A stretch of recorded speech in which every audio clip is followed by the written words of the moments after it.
नमस्कार बच्चों, स्वागत है आपका आज के लेक्चर में। आज का लेक्चर अपन ने लेक्चर नंबर 1 रखा है बायोमोलिक्यूल्स का। आज से हमारा जो है नया चैप्टर चालू हो रहा है बायोमोलिक्यूल्स। अभी तक अपन जो बात कर रहे थे, इतनी सारी रिएक्शंस अपन ने पढ़े, इतने सारे चैप्टर्स पढ़े, इतने सारे मॉलिक्यूल्स पढ़े। आज अपन शरीर के अंदर के मॉलिक्यूल्स की बात करेंगे। अंदर के शरीर के मॉलिक्यूल्स में कैसे रिएक्शन होती है उसके बारे में बात करेंगे। कौन हमें एनर्जी देता है, कौन हमसे एनर्जी ले लेता है। आज के लेक्चर में हमें क्या पढ़ना है? कार्बोहाइड्रेट्स पढ़ना है गुड्डू भैया। Very interesting chapter. थोड़ा सा थ्योरेटिकल चैप्टर है, लेकिन थ्योरेटिकल चैप्टर होने के साथ साथ बहुत ज़्यादा इंपॉर्टेंट है और बहुत अच्छी अच्छी रिएक्शंस इसमें है और बहुत सिंपल सा चैप्टर है, इंटरेस्टिंग चैप्टर है। हेडिंग लगा लीजिए बायोमोलिक्यूल्स। हम ये देखना चाह रहे हैं कि हम इस चैप्टर के अंदर कौन कौन से मॉलिक्यूल्स की बात करेंगे। बायोमोलिक्यूल्स के अंदर बेसिकली हमें पढ़ना क्या है? तो बायोमोलिक्यूल्स के अंदर हमें पढ़ना है कार्बोहाइड्रेट्स। सबसे पहले हम लोग कार्बोहाइड्रेट्स पढ़ेंगे, फिर हम लोग पढ़ेंगे अमीनो एसिड। अमीनो एसिड, फिर हम लोग पढ़ेंगे प्रोटीन, फिर हम लोग पढ़ेंगे एंजाइम्स, फिर हम लोग पढ़ेंगे विटामिन्स, फिर हम लोग पढ़ेंगे न्यूक्लिक एसिड। न्यूक्लिक एसिड, फिर हम लोग पढ़ेंगे हार्मोन्स, और हम लोग नहीं पढ़ेंगे लिपिड्स। लिपिड्स आप बायोलॉजी में पढ़ लेते हो, वो हम लोग नहीं पढ़ेंगे। लेकिन ये कुछ बायोमोलिक्यूल्स है जिसके बारे में हमें डिस्कशन करना है। मेनली हमें जो डिस्कशन करना है वो 7 नंबर तक करना है। Carbohydrate, amino acid, protein, enzymes, vitamin, nucleic acid, hormones और लिपिड्स। आज की पूरी क्लास जो है डेडिकेटेड रहेगी कार्बोहाइड्रेट को, और नेक्स्ट क्लास जो है उसमें भी मेजर पोर्शन कार्बोहाइड्रेट ही रहेगा। उसके बाद amino acid, protein, enzyme, vitamin तक अपन नेक्स्ट क्लास में कवर करेंगे। फिर अपन न्यूक्लिक एसिड और हार्मोन को थर्ड क्लास में कवर करेंगे विद पीवाईक्यू के डिस्कशन। ठीक है ना? ये पूरा पूरा ब्यौरा रहेगा। 3 क्लास में अपन इस चैप्टर को फिनिश करेंगे। नोट कर लीजिए गुड्डू भैया, पॉज करके नोट करना है। अब हेडिंग लगा लीजिए कार्बोहाइड्रेट्स। क्या होता है कार्बोहाइड्रेट्स? कार्बोहाइड्रेट्स, अब देखो पुराने टाइम पे जो सबसे पहली डेफिनेशन कार्बोहाइड्रेट की आई थी वो क्या आई थी? जैसा नाम है वैसी ही इसकी डेफिनेशन आई कि भाई हाइड्रेट्स ऑफ कार्बन, कार्बन के हाइड्रेट्स को कार्बोहाइड्रेट्स कहते हैं। इसकी डेफिनेशन क्या होगी? परी की भाषा, परिभाषा। Hydrates of carbon, hydrates of carbon, hydrates of carbon are known as carbohydrates, are known as carbohydrates. Carbon के हाइड्रेट्स को क्या बोलते हैं? कार्बोहाइड्रेट बोलते हैं। इस कार्बोहाइड्रेट को इस फॉर्मूले से लिखा जाता है CxH2O होल Y। हो गया ना, कार्बन का हाइड्रेट हो गया। ठीक है ना?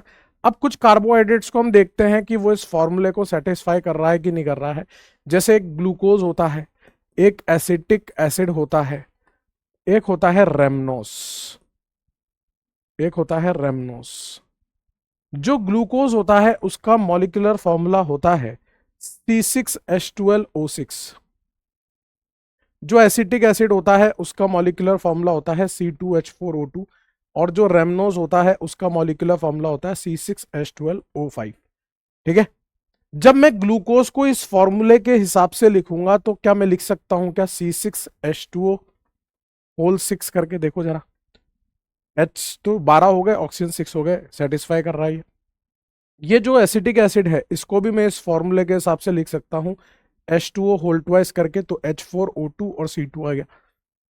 लेकिन ये जो रेमनोज है, रेमनोज को मैं ऐसे लिखूंगा H2O होल 5, और 2 हाइड्रोजन और बच गए। यहां पे तो 10 हाइड्रोजन है और 2 हाइड्रोजन और बच गए। अब ध्यान से सुनिएगा, अब काम की बात है, कार्बोहाइड्रेट इनमें से कौन है और कौन नहीं है। तो ध्यान से सुनिएगा, ये आपका कार्बोहाइड्रेट है ग्लूकोज, एसिटिक एसिड आपका कार्बोहाइड्रेट नहीं है, रेमनोज आपका कार्बोहाइड्रेट है। मतलब जो कार्बोहाइड्रेट है वो इस डेफिनेशन को सेटिस्फाई कर रहा है, जो कार्बोहाइड्रेट नहीं है वो भी इस डेफिनेशन को सेटिस्फाई कर रहा है, और जो कार्बोहाइड्रेट है वो इस डेफिनेशन को सेटिस्फाई नहीं कर रहा है। क्या बकवास चीज है कि मतलब जो है वो भी सेटिस्फाई कर रहा है, जो नहीं है वो भी सेटिस्फाई कर रहा है, और जो है वो नहीं भी सेटिस्फाई कर रहा। मतलब ये डेफिनेशन कैसी है? ये डेफिनेशन है बकवास। ये डेफिनेशन बकवास है, क्योंकि इस डेफिनेशन से कुछ कार्बोहाइड्रेट्स तो इस डेफिनेशन को सेटिस्फाई कर रहे हैं, कुछ कार्बोहाइड्रेट इस डेफिनेशन को सेटिस्फाई नहीं कर रहे हैं, और कुछ ऐसे मॉलिक्यूल्स है जो इस डेफिनेशन को सेटिस्फाई कर रहे हैं लेकिन वो कार्बोहाइड्रेट्स नहीं है। ठीक है ना, साफ साफ दिख रहा है। इसका मतलब अब हमें एक नई डेफिनेशन की रिक्वायरमेंट है गुड्डू भैया। जैसे ही आप इसे नोट कर लोगे, एक नई डेफिनेशन एक नई परी की भाषा में लिख दूंगा। आइए दोस्त, तो फिर एक्चुअल में डेफिनेशन क्या होगी कार्बोहाइड्रेट्स की, वो देखते हैं। अब जो डेफिनेशन लिखने जा रहा हूं वो एकदम कड़क डेफिनेशन है, एकदम सही डेफिनेशन है, और उस डेफिनेशन का हर एक वर्ड बहुत कीमती है, तो बहुत ध्यान से देखेंगे। ठीक है ना। हालांकि वो आइसोमेरिज्म में भी मैं आपको बता चुका हूं कि ऑप्टिकली एक्टिव, हर एक वर्ड इंपॉर्टेंट है।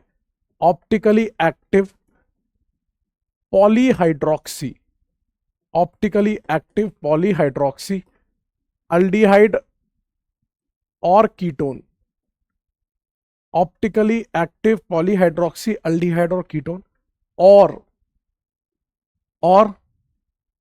कंपाउंड्स, और कंपाउंड्स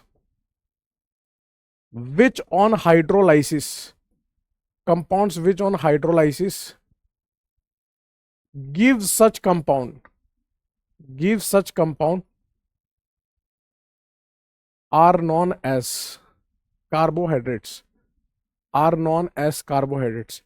ऐसे कंपाउंड जिनका हाइड्रोलिसिस करने पर हमें ऑप्टिकली एक्टिव पॉलीहाइड्रोक्सी अल्डिहाइड और कीटोन मिल जाए, वो भी कार्बोहाइड्रेट होते हैं। एग्जाम्पल से देखते हैं क्या कहना चाह रहा हूं, ध्यान से देखिएगा गुड्डू भैया। जैसे यहां पर एक फिशर प्रोडक्शन बना रहा हूं, ये है आपका अल्डिहाइड, यहां पर H, यहां पर OH, और यहां पर CH2OH।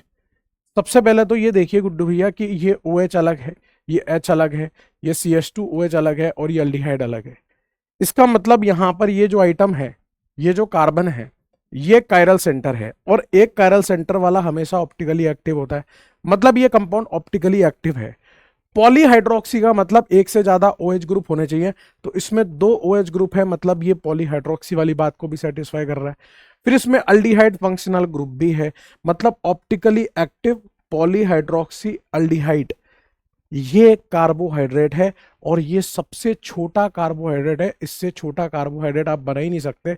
This is the smallest carbohydrate, smallest carbohydrate जो इस डेफिनेशन को सेटिस्फाई कर रहा है, और इसका नाम होता है डीग्लिसरल्डिहाइड। ये क्या है आपका? डीग्लिसरल्डिहाइड है, डीग्लिसरल्डिहाइड जो इस डेफिनेशन को सेटिस्फाई कर रहा है। अब ये जो अगली बात लिखी हुई है कि कंपाउंड विच ऑन हाइड्रोलिसिस, इस बात को भी साबित करके देखते हैं कि ये क्या आइटम है, ये क्या लिखा हुआ है बेसिकली, इसको भी समझने की कोशिश करते हैं। यहां पर H, यहां पर OH, यहां से इस तरह से O है, यहां H, यहां पर CH2OH, और यहां पर एक और OH लगा हुआ है इस जगह पर। ठीक है। जब मैं इस कंपाउंड का हाइड्रोलिसिस करूंगा ना गुड्डू भैया, इस कंपाउंड का हाइड्रोलिसिस करूंगा, तो हाइड्रोलिसिस करने पर क्या होगा, यहां से ये बॉन्ड ब्रेक होगा, इसको H मिलेगा, इधर OH जाएगा, ऐसे ही होएगा। अगर ऐसा H और OH जाएगा तो यहां से हाइड्रोलिसिस के बाद जो बनेगा वो क्या बनेगा, उसको ध्यान से देखिएगा। क्या मैंने इस नीचे वाले CH2OH को छेड़ा? नहीं छेड़ा। क्या मैंने इस H को छेड़ा? नहीं छेड़ा। क्या मैंने इस H और OH को छेड़ा? नहीं छेड़ा।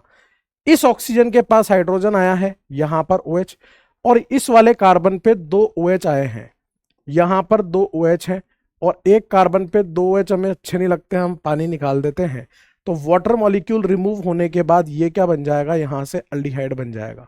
अब आप ध्यान से देखोगे तो ये कंपाउंड कैसा है, जब आप इसमें यहां पर प्लेन ऑफ सिमेट्री चेक करोगे तो ऊपर अल्डिहाइड है, नीचे अल्कोहल है, प्लेन ऑफ सिमेट्री नहीं आ रही, और फिशर में सेंटर ऑफ सिमेट्री होती नहीं है, मतलब इसमें प्लेन ऑफ सिमेट्री नहीं है, इसमें सेंटर ऑफ सिमेट्री नहीं है, मतलब ये एक ऑप्टिकली एक्टिव कंपाउंड है। ऑप्टिकली एक्टिव है, एक से ज्यादा OH है, मतलब पॉलीहाइड्रोक्सी है, अल्डिहाइड भी है। इसका मतलब यह आइटम आपका कार्बोहाइड्रेट है, और ऐसा कंपाउंड जो हाइड्रोलिसिस के बाद कार्बोहाइड्रेट दे देता है वो भी कार्बोहाइड्रेट होता है। ये नीचे वाली बात का मतलब था कि ऐसे कंपाउंड जिनका हाइड्रोलिसिस करने पर इस तरह का कंपाउंड मिल जाए कार्बोहाइड्रेट वाला, वो भी कार्बोहाइड्रेट होते हैं। ठीक है, तो ये आपकी रियल डेफिनेशन है कार्बोहाइड्रेट की, नोट कर लीजिए। क्लियर है दोस्त? अब इन कार्बोहाइड्रेट्स को हम कैसे कैसे क्लासिफाई कर सकते हैं? तीन तरह के क्लासिफिकेशन होते हैं कार्बोहाइड्रेट के। हेडिंग लगा लीजिए, classification of carbohydrate. Classification of carbohydrates, कैसे कैसे हम कार्बोहाइड्रेट्स को क्लासिफाई कर सकते हैं? Classification of carbohydrate. पहला क्लासिफिकेशन जो है वो है ऑन द बेसिस ऑफ, पहला क्लासिफिकेशन है on the basis of hydrolysis, on the basis of hydrolysis, hydrolysis के बेसिस पे। पहला classification on the basis of hydrolysis, on the basis of hydrolysis. इस तरह से तीन कॉलम बना लीजिए,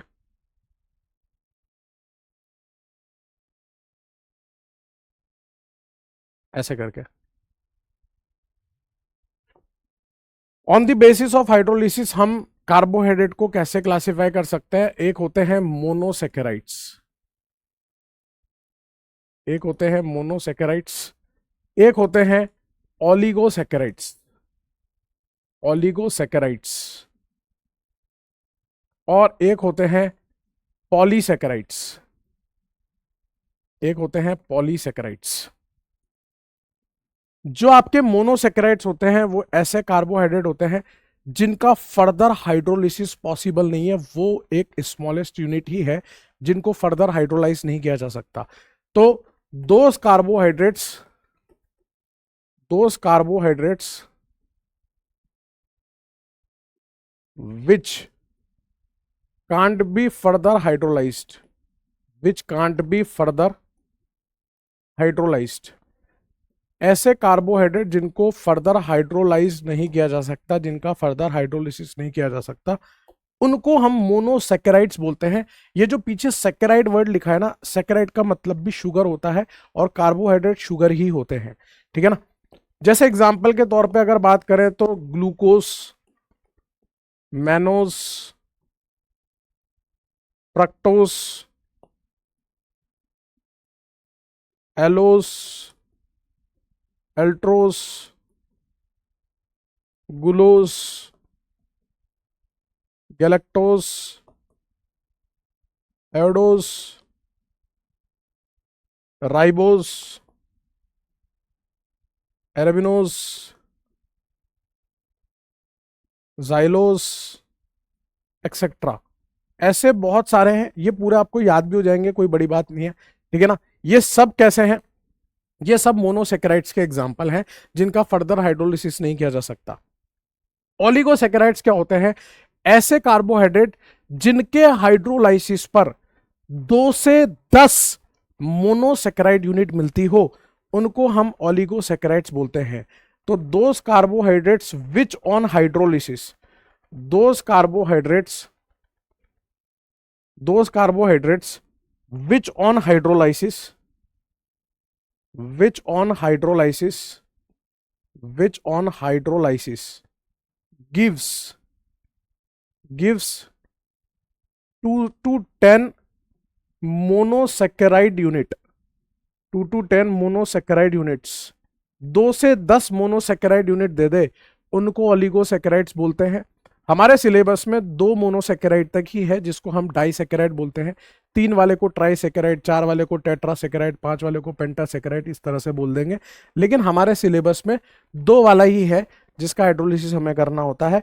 और उसके जो एग्जाम्पल्स हमें पढ़ने हैं, 3 एग्जाम्पल हमें पढ़ने हैं। एक होता है सुक्रोस, एक होता है माल्टोस, और एक होता है गुड्डू भैया लैक्टोस। ये 3 एग्जाम्पल हमें बहुत चौड़ में देखने हैं, इसकी पूरी जानकारी हमें निकालनी है, सुक्रोस की, माल्टोस की, लैक्टोस की। सुक्रोस, माल्टोस और लैक्टोस की, इनकी जानकारी हमें चौड़ में निकालनी है। इनका जब हम लोग हाइड्रोलिसिस करते हैं, हाइड्रोलिसिस करते हैं, तो सुक्रोज के हाइड्रोलिसिस से हमें मिलता है G+F, मतलब ग्लूकोज और फ्रक्टोज मिलता है। माल्टोज के हाइड्रोलिसिस से हमें मिलता है 2 × G, मतलब 2 मोल ग्लूकोज मिलता है। लैक्टोज के हाइड्रोलिसिस से हमें मिलता है G+Gl, मतलब ग्लूकोज और गैलेक्टोज मिलता है। ठीक है ना। इन तीन को हम बहुत चौड़ में देखेंगे, है ना, हो सकता है इसी क्लास में या फिर नेक्स्ट क्लास में देखेंगे। सुक्रोज के हाइड्रोलिसिस से ग्लूकोज प्लस फ्रक्टोज, माल्टोज से 2 मोल ग्लूकोज और लैक्टोज से ग्लूकोज और गैलेक्टोज मिलता है। ऐसे ही होते हैं पॉलीसेकेराइड्स। ऐसे पॉलीसेकेराइड किनको बोलते हैं? ऐसे कार्बोहाइड्रेट जिनके हाइड्रोलिसिस पे more than 10 units of monosaccharide मिले, 10 से ज्यादा यूनिट मोनोसेकेराइड की।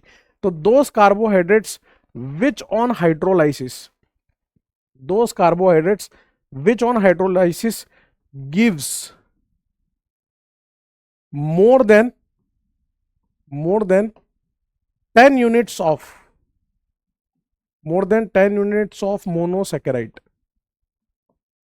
more than 10 units of monosaccharides।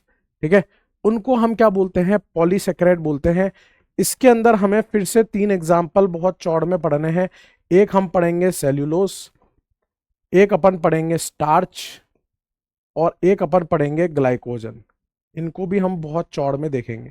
ये तो नेक्स्ट क्लास में ही हो पाएगा, इस क्लास में तो नहीं हो पाएगा। ठीक है ना। सेलुलोज, स्टार्च और ग्लाइकोजन, वेरी वेरी इंपॉर्टेंट, ये 3 अपने को देखने हैं। पॉलीसेकेराइड्स ऐसे कार्बोहाइड्रेट जिनका हाइड्रोलिसिस करने पर 10 से ज्यादा मोनोसेकेराइड यूनिट मिलती हो, वो पॉलीसेकेराइड। 2 से 10 के बीच में मिले तो ओलिगोसेकेराइड, और जिनका हाइड्रोलिसिस नहीं किया जा सकता मोनोसेकेराइड। ये पहला क्लासिफिकेशन था on the basis of hydrolysis. Note कर लीजिए गुड्डू।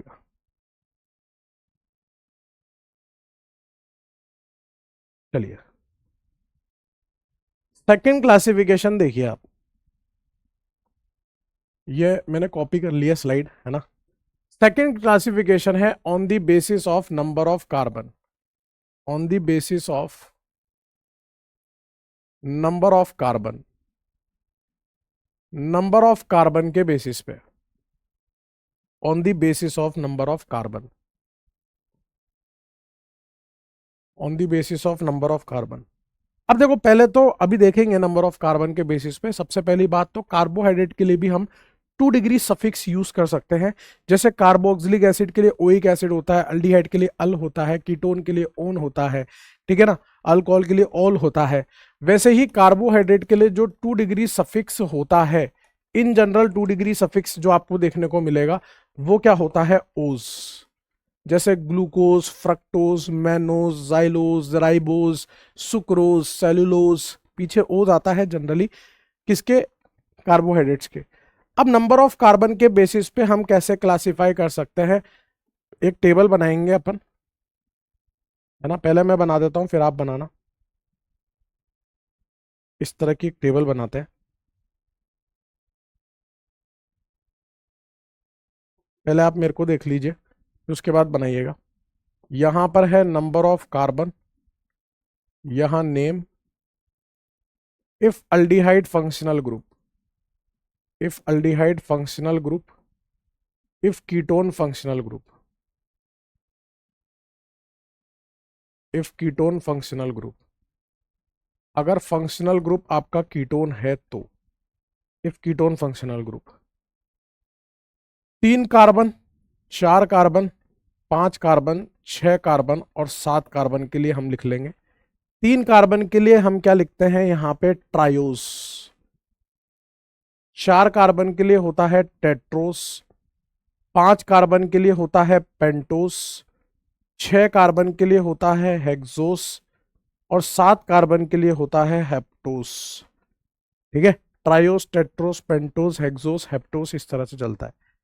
अगर मान लीजिए आपका कार्बोहाइड्रेट में अल्डिहाइड फंक्शनल ग्रुप है, तो यहां पर आपको कुछ नहीं करना, इस ट्रायोस के आगे एल्डो लगा देना है बस। Aldo triose, Aldo Tedros, Aldo pentose, Aldo hexose और एल्डो हेप्टोस।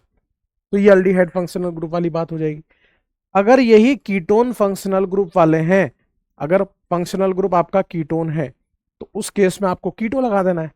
तो कीटो ट्रायोस, कीटो टेट्रोस, कीटो पेंटोस, कीटो हेक्सोस और कीटो हेप्टोस। ये ट्राई टेट्रा पेंटा हेक्सो हेप्टोस ये कहाँ से आ रहे हैं, कितने कार्बन है उसके हिसाब से, और अल्डिहाइड कीटोन फंक्शनल ग्रुप के हिसाब से एल्डोड कीटो वर्ड आ रहा है आपका। ठीक है, ये आपकी पूरी टेबल बन के तैयार है दोस्त। और इसको थोड़ा सा साइड में लेके दो एग्जाम्पल्स लिख रहा हूं, वो आपको बताने हैं कि वो कौन से एल्डो हेक्सोस होंगे, एल्डो पेंटोस होंगे, कीटो हेक्सोस होंगे, क्या होंगे, है ना, वो आपको बताना है। और मुझे पूर्ण रूप से वो है भरोसा, विश्वास कि आप बता दोगे।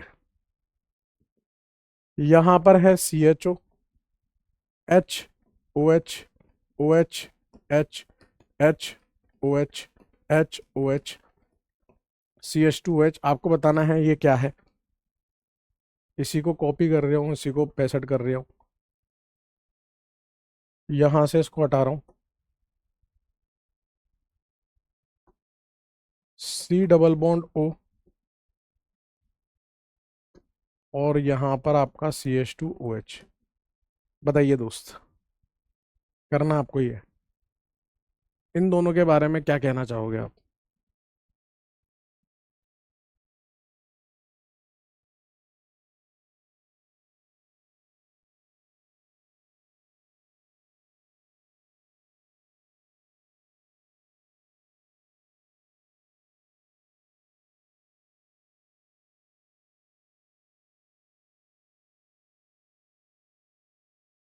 मेरे हिसाब से कर लिया होगा।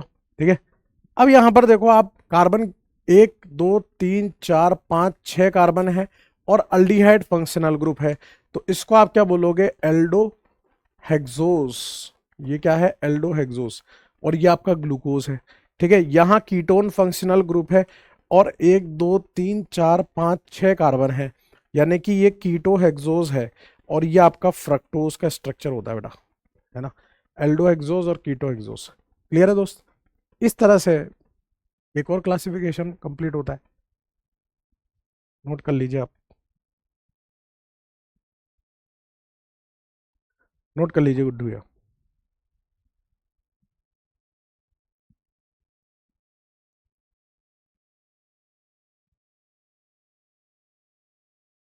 एक क्लासिफिकेशन और है 3rd नंबर पे,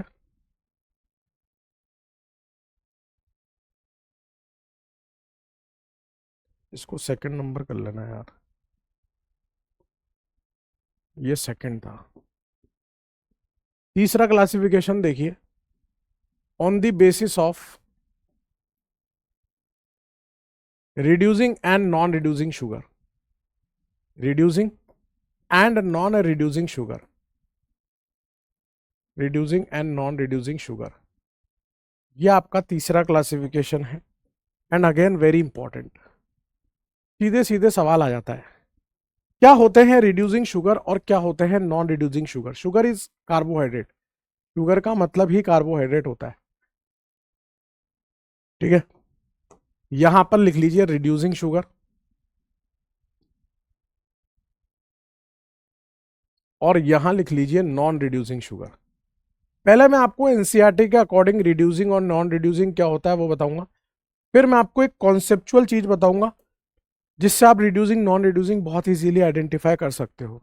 पहले एनसीईआरटी के अकॉर्डिंग देखते हैं कि ऐसे कार्बोहाइड्रेट्स जो कि पॉजिटिव टॉलन और फेलिंग टेस्ट देते हैं उनको रिड्यूसिंग शुगर बोलते हैं। Those carbohydrates, those carbohydrates which gives which gives positive Tollens test और फेलिंग टेस्ट। जो टॉलन और फेलिंग टेस्ट पॉजिटिव देते हैं वो आपके कैसे होते हैं, रिड्यूसिंग शुगर होते हैं गुड्डू भैया। ऐसे कार्बोहाइड्रेट जो टॉलन और फेलिंग टेस्ट पॉजिटिव देंगे वो रिड्यूसिंग शुगर होंगे। यहीं पर ऐसे कार्बोहाइड्रेट्स जो आपके टॉलन और फेलिंग टेस्ट नहीं देते, मतलब नेगेटिव देते हैं, which gives negative Tollens test and Fehling test, मतलब टॉलन और फेलिंग नहीं देंगे, वो कैसे होंगे, नॉन रिड्यूसिंग शुगर होंगे। ये तो हुआ एनसीईआरटी वाला तरीका जिसमें टॉलन और फेलिंग की बात कर रखी है कि जो टॉलन फेलिंग देगा वो रिड्यूसिंग, जो टॉलन फेलिंग नहीं देगा वो नॉन रिड्यूसिंग। दूसरा एक कॉन्सेप्चुअल तरीका यह है कि जिसमें हेमी एसिटल लिंकेज प्रेजेंट होगा वो आपके रिड्यूसिंग होते हैं, जिसमें हेमी एसिटल नहीं होगा वो नॉन रिड्यूसिंग होते हैं। ये कॉन्सेप्ट आपके बहुत ज्यादा काम में आएगा कि hemiacetal linkage is present, reducing में क्या होता है, हेमी एसिटल लिंकेज क्या होता है, प्रेजेंट होता है, जबकि यहां पर हेमी एसिटल लिंकेज क्या होता है, एब्सेंट होता है। Hemiacetal linkage absent, hemiacetal linkage absent. क्या होता है हेमी एसिटल लिंकेज, बहुत बार बता दिया फिर बता देता है। जब किसी एक कार्बन पे OH और OR आ जाए तो इसको तो बोलते हैं हेमी, दोनों OR होते हैं तो हेमी वर्ड यूज नहीं करते, OH और OR आ जाए तो हेमी। अब इस तरफ से जो है ना अल्डिहाइड होना चाहिए, मतलब इसको छुपा लो, यहां CO होता तो ये अल्डिहाइड होता, A से अल्डिहाइड और A से एसिटल, ये होता है आपका हेमी एसिटल। जिसमें ये ग्रुप प्रेजेंट होगा हेमी एसिटल वो रिड्यूसिंग होंगे, जिसमें नहीं होगा वो नॉन रिड्यूसिंग होंगे। अब और आसान कर देते हैं, एक तो एनसीईआरटी ने बोला टॉलन फेलिंग टेस्ट जो पॉजिटिव देगा हेमी एसिटल लिंकेज इसमें प्रेजेंट होगा। अब और आसान कर देता हूं ना, दुनिया में जितने भी मोनोसेकेराइड्स हैं, सबसे इंपॉर्टेंट पॉइंट ये है, ऑल मोनोसेकेराइड्स, जितने भी मोनोसेकेराइड्स हैं वो सब कैसे हैं, वो सब रिड्यूसिंग शुगर है, वो सब रिड्यूसिंग है। और डाइसेकेराइड के अंदर, डाइसेकेराइड के अंदर दो ऐसे हैं जो रिड्यूसिंग होते हैं, एक होता है माल्टोस और एक होता है लैक्टोस। ये दोनों कैसे हैं रिड्यूसिंग, ऑल मोनोसेकेराइड्स और डाइसेकेराइड्स में माल्टोस और लैक्टोस ये आपके रिड्यूसिंग में होंगे। पूरा कच्चा चिट्ठा ही है ना, जितने मोनोसेकेराइड सब रिड्यूसिंग, काय को चेक करने का है, और माल्टोस और लैक्टोस जो हैं वो रिड्यूसिंग हो जाएंगे। यहां पर आप देखोगे ना तो ऑल पॉलीसेकेराइड्स, जितने भी पॉलीसेकेराइड्स हैं, चाहे वो सेलुलोज हो, स्टार्च हो, ग्लाइकोजन हो, वो सब कैसे हैं, ऑल पॉलीसेकेराइड्स, वो सब नॉन रिड्यूसिंग है। दूसरी बात, जो डाइसेकेराइड है उसमें कौन सा एग्जाम्पल लोगे, सुक्रोज। डाइसेकेराइड के अंदर जो है वो सुक्रोज होता है जो नॉन रिड्यूसिंग होता है, सुक्रोज। सुक्रोज कैसा होता है, नॉन रिड्यूसिंग। तो सारे पॉलीसेकेराइड और डाइसेकेराइड में सुक्रोज नॉन रिड्यूसिंग होता है, गुड्डू भैया, समझिए आप, ये है कहानी।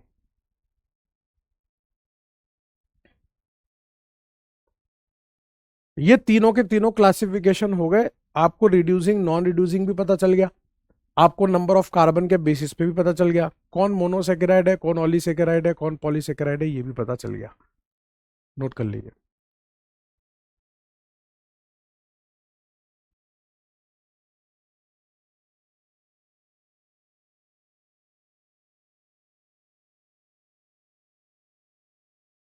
ठीक है दोस्त, फिर याद है अपन ने आइसोमेरिज्म में एक टर्म पढ़ी थी डीएल कॉन्फ़िगरेशन, कैपिटल डीएल, वो यहां पे बहुत काम में आती है, capital DL configuration.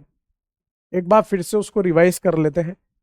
Capital DL configuration जो होता है वो दो लोगों के लिए निकाला जाता था, एक होता था कार्बोहाइड्रेट और एक होता था अमीनो एसिड। एक हम कार्बोहाइड्रेट के लिए कैपिटल डीएल डिफाइन करते थे और एक अमीनो एसिड के लिए करते थे। फिलहाल मैं आपको कार्बोहाइड्रेट पढ़ा रहा हूं तो मैं कार्बोहाइड्रेट के बारे में जानकारी देना चाह रहा हूं। कार्बोहाइड्रेट के केस में दो केसेस चलते हैं, अगर if single chiral centre is present, सिर्फ और सिर्फ एक कायरल सेंटर ही प्रेजेंट है, if single chiral centre is present, तो उसमें आप कैपिटल डी कैपिटल एल कैसे निकालते हो वो बता रहा हूं। उसमें कैपिटल डी कैपिटल एल निकालने का तरीका इस तरह से फिशर बनाएंगे, यहां पे आपका CHO है, यहां H है, यहां OH है, ये आपका CH2OH है। अगर आपका सिर्फ और सिर्फ एक कायरल सेंटर ही प्रेजेंट है गुड्डू भैया, ये आपका एक कायरल सेंटर है, दूसरा एक और फिशर बना के दे रहा हूं, इधर ध्यान से देखिएगा, यहां पर आपका OH है और यहां पर आपका H है। अगर आपका एक कायरल सेंटर है सिर्फ और सिर्फ और आपका परफेक्ट फिशर बना हुआ है। परफेक्ट फिशर मतलब मैक्सिमम कार्बन वर्टिकल लाइन पे आ रहे हैं, carbon containing functional group top पे आ रहा है। तो ऐसे केस में अगर आपका OH दाएं तरफ है फिशर के अंदर, तो उसका कॉन्फ़िगरेशन होगा डी, है ना, डी से दाएं, है ना। ये होता है डी ग्लिसरल्डिहाइड, सबसे छोटा कार्बोहाइड्रेट डी ग्लिसरल्डिहाइड, यह है आपका डी ग्लिसरल्डिहाइड। अगर आपका परफेक्ट फिशर है और उसमें OH लेफ्ट साइड है, तो एल से लेफ्ट, तो यह है आपका एल, यह है एल ग्लिसरल्डिहाइड, एल ग्लिसरल्डिहाइड। वैसे तो हमें सिर्फ कैपिटल डी कैपिटल एल बताना होता है, मैंने नाम इसलिए बताया है। अगर सेम नाम वाले कैपिटल डी एल होते हैं, जैसे ग्लिसरल्डिहाइड का कैपिटल डी कैपिटल एल है, तो वो हमेशा हमेशा हमेशा एनेंशोमर होंगे गुड्डू भैया एक दूसरे के। कैसे होंगे? यहां से आप मिरर डालोगे ना, तो हमेशा ये एक दूसरे की मिरर इमेज आएंगे, और इन दोनों में जो रिलेशन होगा वो हमेशा एनेंशोमर वाला रिलेशन होगा। ये कैसे होंगे? Always enantiomer. अगर सेम नाम वाले कैपिटल डी कैपिटल एल हैं, तो वो हमेशा एक दूसरे की मिरर इमेज होंगे, और क्योंकि ये ऑप्टिकली एक्टिव होता है, तो ऑप्टिकली एक्टिव वाले मिरर इमेज एक दूसरे के एनेंशोमर होते हैं। ये कहानी कब थी? जब सिंगल कायरल सेंटर था। If single chiral centre is present, अगर मान लीजिए if more than one chiral centre is present, if more than one chiral centre is present, अगर एक से ज्यादा कायरल सेंटर प्रेजेंट है, तो उस केस में कैपिटल डीएल कैसे निकालते हैं वो बता रही हूं, देखिएगा ध्यान से। आपको फिशर बनाने का है ऐसे करके, यहां CHO, H OH OH H H OH H OH, और यहां पर आपका CH2OH। फिशर को कॉपी मारिए, पूरा फिशर कॉपी मारने के बाद यहां पर क्या आएगा? OH H OH OH, यहां H, यहां H, यहां OH, यहां H, इस तरह से। अब आप ध्यान से देखोगे तो यहां पर एक से ज्यादा कायरल सेंटर है, ये रहा, ये रहा, ये रहा, ये रहा, ये रहा, ये रहा, ये रहा, ये रहा। जब एक से ज्यादा कायरल सेंटर होते हैं, तो उसमें जो परफेक्ट फिशर बनाएंगे, पहले तो परफेक्ट फिशर में जो आखिरी कायरल सेंटर होता है उसके OH ग्रुप से डिसाइड करते हैं। अगर आखिरी कायरल सेंटर पे OH ग्रुप दाएं है तो ये D होगा, आखिरी कायरल सेंटर पे OH ग्रुप लेफ्ट है तो ये L होगा। अब ये है आपका D ग्लूकोस और ये है आपका L ग्लूकोस। जब सेम नाम वाले कैपिटल डी कैपिटल एल बनाने हैं, तो वो पूरी पूरी मिरर इमेज लेने पड़ते हैं। ऐसा नहीं कि अगर मुझे डी ग्लूकोज का एल ग्लूकोज बनाना है तो मैंने नीचे वाले को चेंज कर दिया और एल ग्लूकोज बोल दिया, नहीं। अगर मुझे सेम नाम वाले का एल बनाना है तो मुझे पूरा पूरा मिरर यहां पे डालना पड़ेगा, पूरी पूरी मिरर इमेज बनानी पड़ेगी, तब जाके मैं डी ग्लूकोज का एल ग्लूकोज लिख पाऊंगा। अगर आपने सिर्फ नीचे वाले को चेंज किया तो वो एल तो होगा, लेकिन किसका होगा वो अलग बात है। सेम नाम वाले capital D capital L always enantiomer होते हैं, ये ध्यान रखें। तो एक से ज्यादा कायरल सेंटर हो तो आखिरी कायरल सेंटर से देखा जाता है कैपिटल डी कैपिटल एल। ये अपन पहले भी पढ़ चुके हैं, कोई नई बात नहीं है अपने लिए। अब यहाँ पे कुछ गहरी बातें कर लेते हैं जो assertion reason statement type correct incorrect type के क्वेश्चंस में पूछ ली जाती है। गहरी बात कहाँ से आती है? आपके छोटे भाई के जखीरे से आती है गुड्डू भैया। आपका छोटा भाई आपके समक्ष खड़ा है, आपके लिए खड़ा है और आपसे कुछ बात करना चाह रहा है YJ स्क्वायर के थ्रू। सबसे पहली गहरी बात तो यह है कि सेम नेम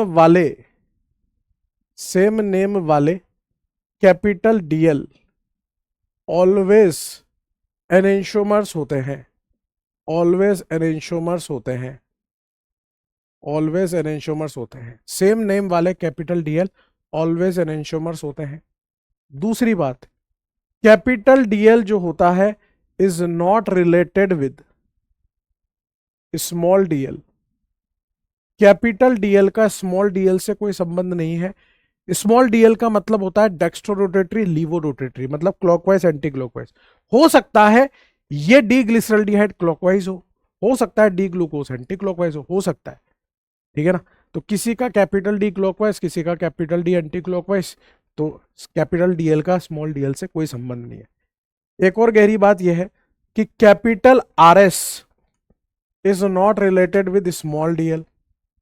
कैपिटल आरएस का भी स्मॉल डीएल से कोई संबंध नहीं है। हो सकता है कि कोई डेक्स्ट्रोरोटेटरी हो, उसका कॉन्फ़िगरेशन आर आ रहा हो, कोई मॉलिक्यूल दूसरा है जो लीवो रोटेटरी हो, उसका कॉन्फ़िगरेशन आर आ रहा हो। मतलब किसी आर का डेक्स्ट्रोरोटेटरी नेचर हो सकता है, किसी आर का लीवो रोटेटरी नेचर हो सकता है। कोई आर क्लॉकवाइज घुमा सकता है पीपीएल को, कोई आर एंटी क्लॉकवाइज घुमा सकता है। बात समझ गए। एक और बात है कि कैपिटल डीएल जो है वो आरएस से भी कोई संबंध नहीं रखता, is not related with capital RS. Capital DL का आरएस से कोई संबंध नहीं है। कैसे नहीं है? यहां पे चार चार कायरल सेंटर है, हो सकता है दो का आर आ जाए, दो का एस आ जाए, लेकिन वो तो कैपिटल डी है ना। बात समझ रहे हो? तो capital D, capital L R S से कोई संबंध नहीं रखते। एक ही कैपिटल डी में बहुत सारे आर एस आ सकते हैं। हो सकता है किसी का कैपिटल आर डेक्स्ट्रो बोल रहा हूँ, किसी का कैपिटल आर डी हो, किसी का कैपिटल आर एल हो कॉन्फ़िगरेशन में। बात समझ रहे हो? जो कैपिटल डीएल और कैपिटल आरएस होते हैं वो होते हैं एब्सोल्यूट कॉन्फ़िगरेशन। बोले तो एब्सोल्यूट कॉन्फ़िगरेशन। अब आप चाहे उसका 1 मिलीग्राम लो, चाहे 1 टन ले लो उसको, वो अगर कैपिटल डी था या कैपिटल आर था तो कैपिटल डी कैपिटल आर ही रहेगा। चाहे 1 मिलीग्राम लो, चाहे 1 ग्राम लो, चाहे 100 ग्राम लो, चाहे 1000 ग्राम लो, चाहे 1 टन लो, अगर उसके कॉन्फ़िगरेशन ये आ रहे हैं तो वो फिक्स है। लेकिन स्मॉल डीएल जो होता है वो एक रिलेटिव कॉन्फ़िगरेशन है। जैसे जैसे आप कॉन्सेंट्रेशन बढ़ाओगे तो सुई घूमती चली आएगी, मतलब वो पीपीएल घूमती चली आएगी। क्योंकि मैंने आपको बताया था एंगल ऑफ रोटेशन कंसंट्रेशन पे डिपेंड करता है, लेंथ पे डिपेंड करता है। तो स्मॉल डीएल जो है वो एक रिलेटिव कॉन्फ़िगरेशन है जो कंसंट्रेशन के साथ चेंज हो सकता है। ये कुछ कीमती इंपॉर्टेंट पॉइंट्स थे, इसको नोट कर लीजिए, फिर आगे की बात करते हैं।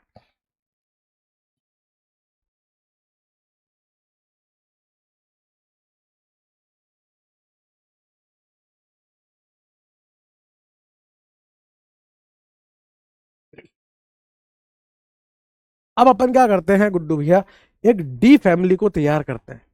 याद है अभी मैंने बहुत सारे नाम लिखे थे, वो मेनोज, एलोज, एल्ट्रोज, गुलोज, आयोडोज, उसको बनाना सिखाता हूँ आपको और आप खुद बना लोगे, बहुत ईजी है वो। हेडिंग लगाइए डी फैमिली। परिवार बनाएंगे, आओ परिवार बनाएं। जैसे हैशटैग समा एक परिवार है, हैशटैग समा के हर सदस्य खुश रहते हैं, मस्त रहते हैं, मौज में रहते हैं, माहौल में रहते हैं, वैसे ही एक डी फैमिली भी होती है। डी फैमिली के जो सबसे पूर्वज हैं, जो मेन जिन्होंने डी फैमिली स्टार्ट करी थी, वो कौन है? D glyceraldehyde. वो है डी ग्लिसरल्डिहाइड। इससे छोटा कार्बोहाइड्रेट हो ही नहीं सकता ना। ये OH, ये CH2OH और इसमें OH दाएं तरफ आ रहा है, इसलिए ये डी ग्लिसरल्डिहाइड से स्टार्ट होगी कहानी। इस डी ग्लिसरल्डिहाइड की रिएक्शन जब अपन लोग, इस डी ग्लिसरल्डिहाइड की रिएक्शन हम लोग करा रहे हैं HCN बेसिक मीडियम में। किससे करा रहे हैं? HCN के साथ करा रहे हैं बेसिक मीडियम में, या फिर आप डायरेक्ट NaCN भी ले सकते हो, ठीक है। तो यहां पर आप देखोगे तो ये आपका डेल्टा प्लस डेल्टा माइनस, और ये भी आपका डेल्टा प्लस डेल्टा माइनस। तो इस प्लस को तो माइनस और इस माइनस को प्लस दे दीजिए।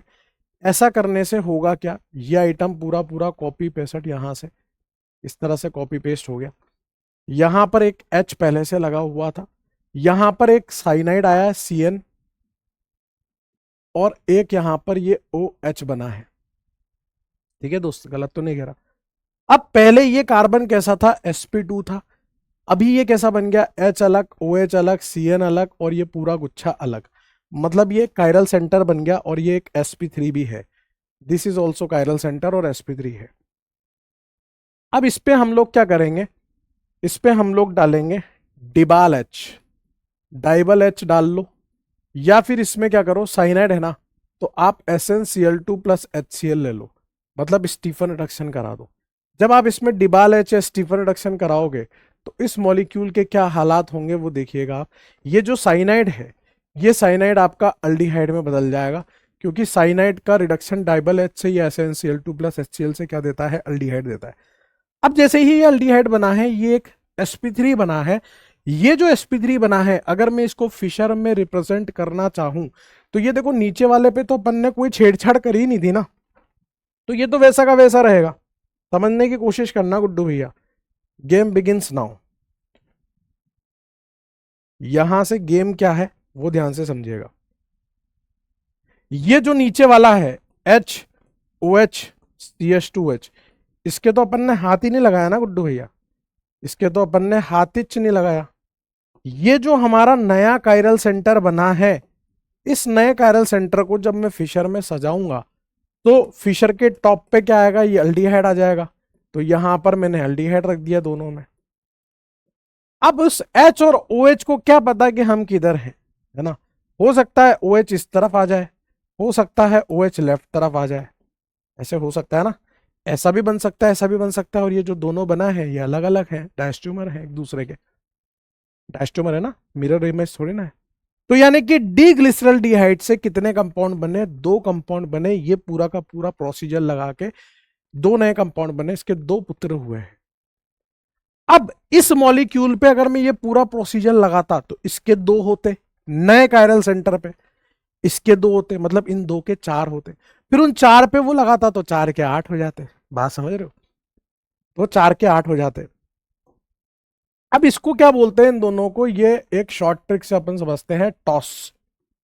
टॉस क्या है गुड्डू भैया, टॉस है आपका टी से होता है थ्रियो, ओ से अपोजिट एरिथ्रियो, और एस से होता है सेम। तो ये दोनों के दोनों OH सेम साइड है, तो इसको बोलेंगे डी एरिथ्रियोस। ये क्या है, डी एरिथ्रियोस। यहां दोनों के दोनों, अच्छा दोनों OH सेम साइड है तो इसको एरिथ्रियोस, दोनों OH अपोजिट है तो इसको क्या बोलेंगे, डी थ्रियोस। ठीक है ना, दोनों OH सेम साइड है तो एरिथ्रियो मतलब सेम साइड, थ्रियो मतलब अपोजिट साइड, ये पहले ही बात कर चुके हैं। तो डी एरिथ्रियोस डी थ्रियोस। एक से ज्यादा कायरल सेंटर होते हैं तो अपन जो लास्ट वाला कायरल सेंटर होता है ना उससे डिसाइड करते हैं। दोनों डी हैं, एक डी एरिथ्रियोस है, एक डी थ्रियोस है। अब इसके लिए एक शॉर्ट ट्रिक बताता हूं, जैसे इसके भी 2 बनेंगे, इसके भी 2 बनेंगे। पहले तो इसके 2 बनाए अपन ने, इसके 2 से 4 बनेंगे, फिर 4 से 8 बनेंगे। तो इसके 2 कैसे बनाएंगे अपन, तो यहां पर आपको एक टिरिक टिरिक शॉर्ट ट्रिक लगानी है। Tirik Tirik short trick. Short trick क्या है गुड्डू भैया, कि लेफ्ट में जाएं, मतलब हम इस तरफ आ रहे हैं, लेफ्ट में जाएं, लेफ्ट में जाएं और न्यू कायरल सेंटर पे, न्यू कायरल सेंटर पे राइट में OH लगाएं, राइट में OH लगाएं। ठीक है, राइट में जाएं मतलब उस तरफ, राइट में जाएं और न्यू कायरल सेंटर पे, न्यू कायरल सेंटर पर, न्यू कायरल सेंटर पर लेफ्ट में OH लगाएं, लेफ्ट में OH लगाएं। ये आपको इसके लिए करना है कि मतलब आप लेफ्ट में जा रहे हो तो राइट में OH लगाना है नए कायरल सेंटर पे, राइट में जा रहे हो तो लेफ्ट में OH लगाना है नए कायरल सेंटर पे। अभी जैसे इसके बनाएंगे ना, 2 लेफ्ट में जाएंगे, राइट में लगाएंगे, राइट में जाएंगे, लेफ्ट में, लेफ्ट में जाएंगे, राइट में, राइट में जाएंगे, लेफ्ट में, नए कायरल सेंटर। फिर उस 4 के 8 बनेंगे। ठीक है ना, उसमें भी वही करेंगे। एक बार इसको नोट करिए आप लोग।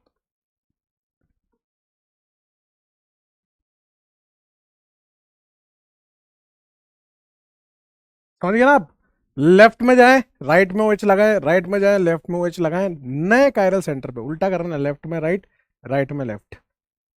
चलिए अब अपन पूरा संपूर्ण परिवार बनाते हैं डी फैमिली का। आओ परिवार बनाए, इधर आओ। सबसे पहले डी ग्लिसरल्डिहाइड, जो डी फैमिली है ना उसमें जो पूर्वज थे वो ये थे, HOH, यहां पर CH2OH। अब डी ग्लिसरल्डिहाइड जो है उनके दो पुत्र हुए गुड्डू भैया, दो पुत्र, एक और ये दो। एक पुत्र ऐसे, यहां पर CHO, ये नीचे वाला कायरल सेंटर, इतना पोर्शन तो सेम ही रहेगा ना, HOH CH2H। अब मेरी बात सुनो एक मिनट, आप कॉपी को है ना ऐसे आड़ा कर लेना, लैंडस्केप मोड में कर लेना, फिर बनाना ये पूरा का पूरा, है ना।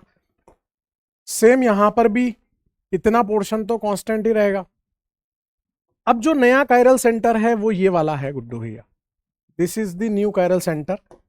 तो लेफ्ट में जा रहे हैं, राइट में OH, राइट में जा रहे हैं, लेफ्ट में OH लगाएंगे। ये डी ग्लिसरल्डिहाइड के दो पुत्र, एक का नाम, दोनों OH सेम साइड, तो ये है डी इरिथ्रियोस,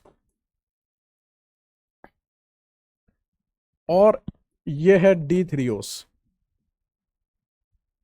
अब ये जो डी इरिथ्रियोस है, इसके फिर से दो पुत्र, एक पुत्र और दूसरा पुत्र, इसके भी दो पुत्र, तीसरा और ये चौथा। यहां क्या बनेगा, इधर ध्यान से देखिएगा,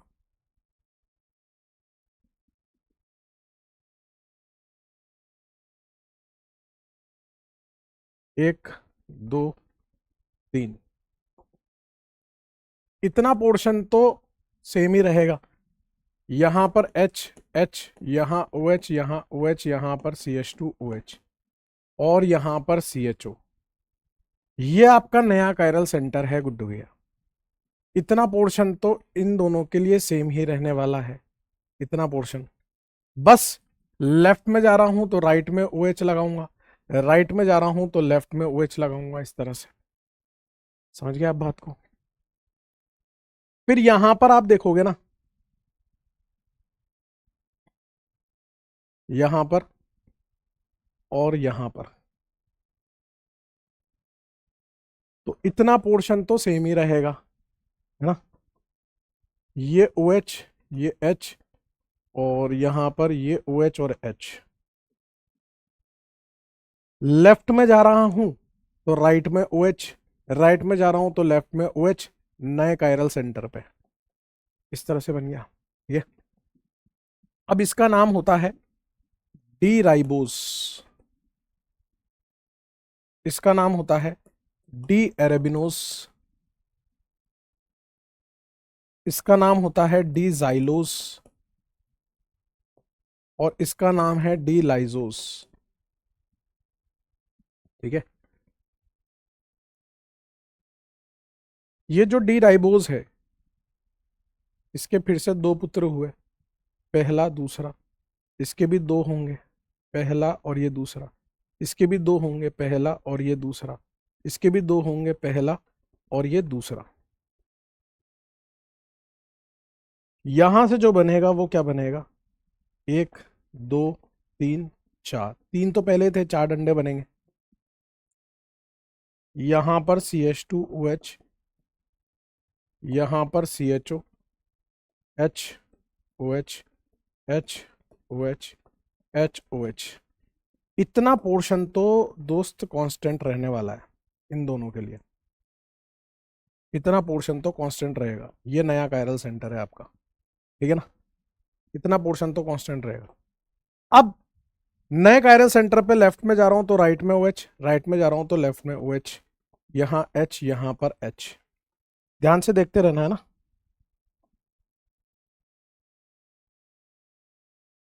कॉपी 65, कॉपी 65। यहां पर आप देखोगे तो इतना पोर्शन तो कांस्टेंट ही रहेगा। यहां पर OH, यहां पर H, यहां पर OH, यहां पर H, इतना पोर्शन तो दोनों में कांस्टेंट रहेगा। लेफ्ट में जा रहा हूं तो राइट में OH, राइट में जा रहा हूं तो लेफ्ट में OH, ऐसे चलेगा ना।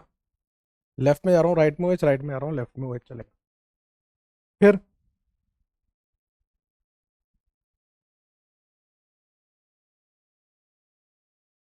Copy 65, copy 65, copy 65, copy 65। अब देखो यहां पर ये OH ये H, ये H, ये OH, OH H, OH H। इतना पोर्शन तो दोनों में कांस्टेंट रहेगा, HOH वाला तो, ठीक है ना। अब ये जो नया कायरल सेंटर है, लेफ्ट में जा रहा हूँ राइट में लगाऊंगा, राइट में जा रहा हूँ लेफ्ट में लगाऊंगा, क्या लगाऊंगा, OH, तरह से चलेगा। यहां पर OH OH H H OH OH H H, ठीक है ना। इतना पोर्शन तो कांस्टेंट ही रहेगा, ठीक है। जो नया कायरल सेंटर है, लेफ्ट में जाऊंगा तो राइट में OH, राइट में जाऊंगा तो लेफ्ट में OH, ठीक है। ये बन गई आपकी पूरी की पूरी डी फैमिली। इसी डी फैमिली में वो छुपा हुआ है, वो कौन, डी ग्लूकोज। पता कहाँ है, HOH, दिख गया। ये है आपका डी ग्लूकोज, इसका नाम होता है डी एलोस, आलू। ये है डी एल्ट्रोस, इसका ऑल्ट्रेशन का काम है। ये एनर्जेटिक बच्चा हुआ डी ग्लूकोज। ये है डी मेनोस, सबसे ज्यादा मेनर्स वाला बच्चा ये था। ये एनर्जेटिक बच्चा दूसरा, मेनर्स वाला बच्चा डी मेनोस, ठीक है। फिर उसके बाद ये है आपका D glucose, GULOSE, D glucose, ठीक है। ये है आपका डी आयोडोस, इसके लगती रहती है, ये आइडेक्स ही लगाता रहता है अपने, ठीक है। ये है आपका डी गैलेक्टोस, गाली दे रहा है जी, देखिए गाली दे रहा है, ठीक है ना। और ये है आपका टिल्लू, डी टेलोस, ये है टिल्लू डी टेलोस, ठीक है। एलोस, एल्ट्रोस, ग्लूकोज, मेनोस, गुलोस, एडोस, गैलेक्टोस, टेलोस, याद करने की ट्रिक भी बता दूंगा। अभी फिलहाल के लिए आप इसको नोट करो, ये पूरी की पूरी डी फैमिली है। अब यहां पर मैं एक मिरर डाल दूंगा इस जगह पर, तो जो फैमिली बनेगी वो बनेगी, इसका एनेंटियोमर वो एल की फैमिली बनेगी, मतलब ये डी ग्लिसरल्डिहाइड के भाई की फैमिली बनेगी, ये चाचा वाचा वाली फैमिली बनेगी उधर वाली। ये क्या है आपका डी ग्लिसरल्डिहाइड था, ये था डी ग्लिसरल्डिहाइड। तो डी ग्लिसरल्डिहाइड के दो पुत्र हुए, डी इरिथ्रियोस, डी थ्रियोस। डी इरिथ्रियोस के दो पुत्र हुए, डी राइबोस, एरेबिनोस। डी थ्रियोस की एक पुत्री डी जाइलोस और एक पुत्र डी लाइजोस हुआ। और डी राइबोस के दो पुत्र, एक को आलू बहुत पसंद था, डी एलोस, एक ऑल्ट्रेशन का काम करता था, डी एल्ट्रोस। एरेबिनोस के जो पुत्र हुए, एक बहुत ज्यादा एनर्जेटिक डी ग्लूकोस, एक मेनर्स वाला बच्चा डी मेनोस। और डी जाइलोस जो है, उनके दो पुत्र हुए, एक गुल्लू और एक आइडेक्स लगाता रहता था, आइडोस। और डी लाइजोस के एक पुत्र बिगड़ा हुआ था, डी गैलेक्टोस, और दूसरा था टिल्लू डी टेलोस। ये पूरी डी फैमिली, इसकी मिरर इमेज लोगे तो एल की फैमिली बन जाएगी। चेंज कहां पे आ रहा है, सिर्फ नए कायरल सेंटर पे आ रहा है, बाकी पूरी की पूरी नीचे की झांकी सेम टू सेम ही है, ठीक है ना। बहुत इजीली आप बना सकते हो। अब इसको एक और तरीके से लिख लेते हैं। देखो सबसे पहले क्या आया था, डी ग्लिसरल्डिहाइड,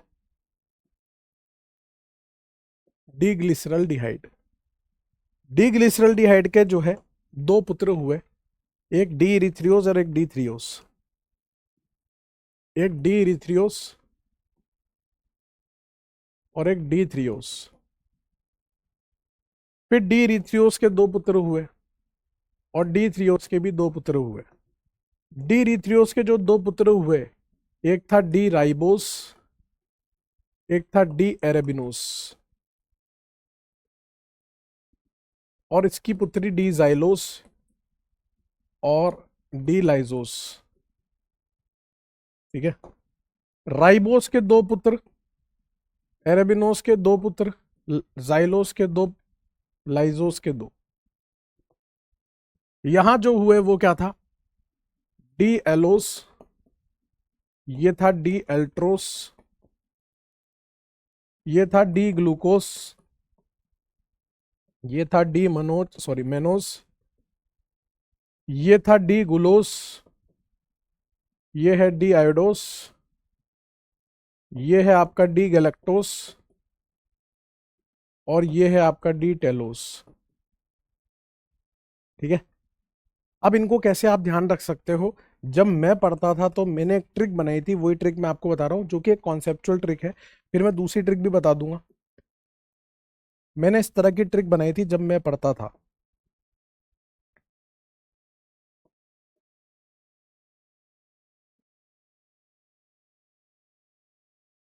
कि आज रास्कल है अमित, आज रास्कल है अमित, ऐसे ध्यान रखोगे, आज रास्कल है अमित। तो राइबोस के दो हुए, एलोज और एल्ट्रोस। अब एलोज एल्ट्रोज में एल एल तक तो सेम है, एबीसीडी में एल पहले आता है कि टी, एल पहले आता है, इसलिए एलोज पहले आएगा, एल्ट्रोज बाद में। फिर ये जो एरोबिनोस थे इसके भी दो पुत्र हुए, ग्लूकोज और मेनोस, एबीसीडी के अनुसार। फिर जाइलोस के भी दो पुत्र एबीसीडी के अनुसार, ABCD E F G H I. फिर इसके भी गैलेक्टोज और टेलोस एबीसीडी के अनुसार। लेफ्ट वाले में एबीसीडी में पहले आता है, राइट वाले में एबीसीडी में बाद में आता है। ठीक है, बाकी आप इसको ऐसे भी ध्यान रख सकते हो कि आग में घी घटा, आग में घी घटा, है ना। तो एलोज एल्ट्रोज ग्लूकोज मेनोज गुलोज आयोडोज गैलेक्टोज और टेलोस, ऐसे ध्यान रख सकते हो, आग में घी घटा, आग में घी घटा। ठीक है ना, आग में घी घटा, नोट कर लीजिए।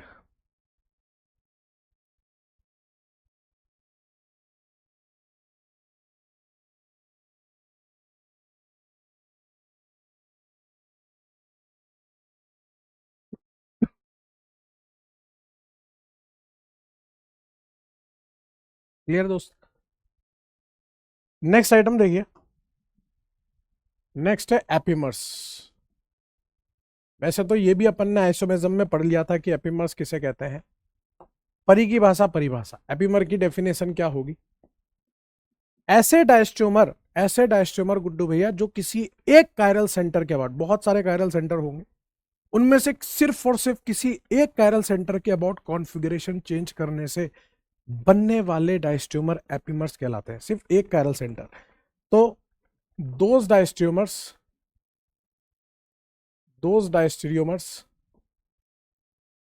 which are formed by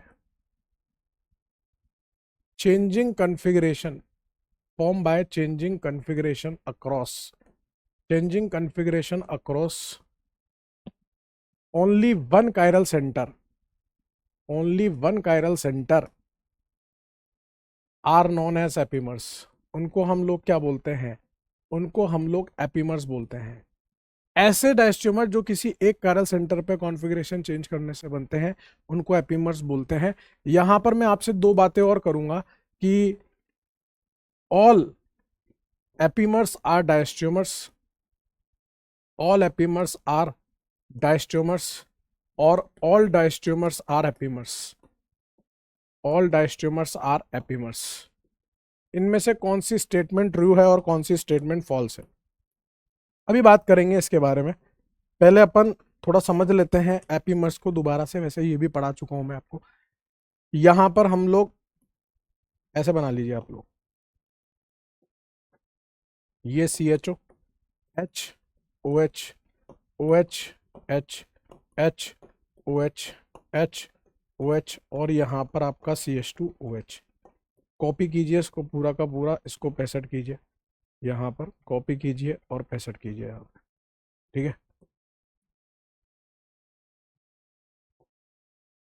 OH H OH H, ये आपका कार्बन 1 2 3 4 5 और 6 है।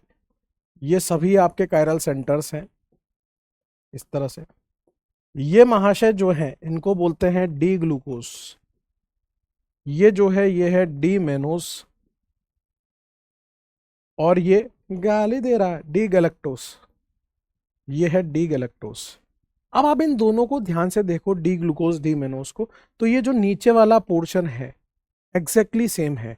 यहां जो डिफरेंस आ रहा है वो सिर्फ इतनी सी जगह पे आ रहा है, ये सेकंड वाले कायरल सेंटर पे, बाकी पूरा पोर्शन सेम टू सेम है। इसलिए डी मेनोस डी ग्लूकोज एक दूसरे के क्या हैं? ये एक दूसरे के हैं C2 एपिमर। ये क्या है? C2 एपिमर है गुड्डू भैया, दे आर C2 एपिमर। समझ गया बात को?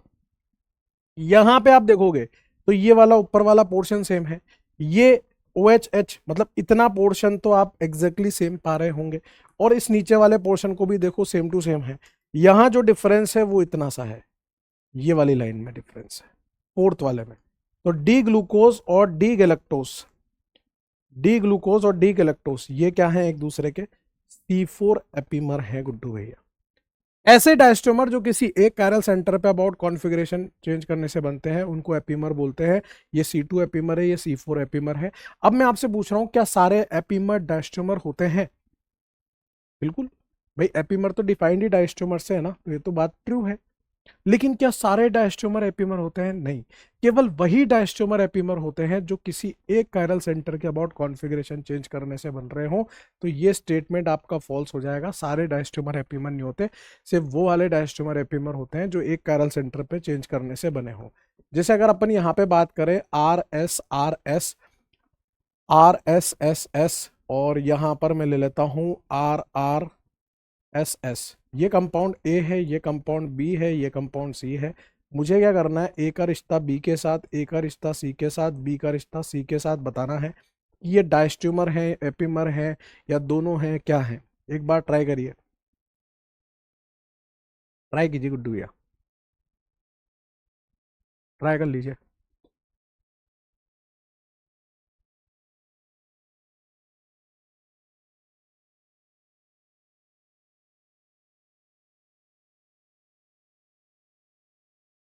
तो यहाँ पर दोस्त ध्यान से देखोगे ना, तो RRSS और ये SS तो सेम है, सिर्फ R का S हुआ है थर्ड वाले पे, मतलब ये पक्का पक्का एपीमर भी है और ये डायस्टोमर भी है, क्योंकि जो एपीमर होता है वो डायस्टोमर तो होता ही है।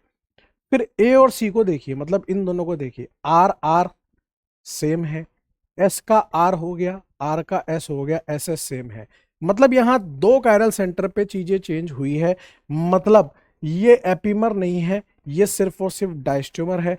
अब B और C को देखिए, R से R कैंसिल, S से S कैंसिल, S से S कैंसिल, S का R हुआ है सिर्फ एक कायरल सेंटर पे, मतलब ये एपीमर भी है और ये डायस्ट्यूमर भी है, ये एपीमर भी है, ये डायस्ट्रोमर भी है, क्योंकि एक ही कायरल सेंटर के अबाउट चीजें चेंज हुई है बी और सी के अंदर। बात समझ गए आप?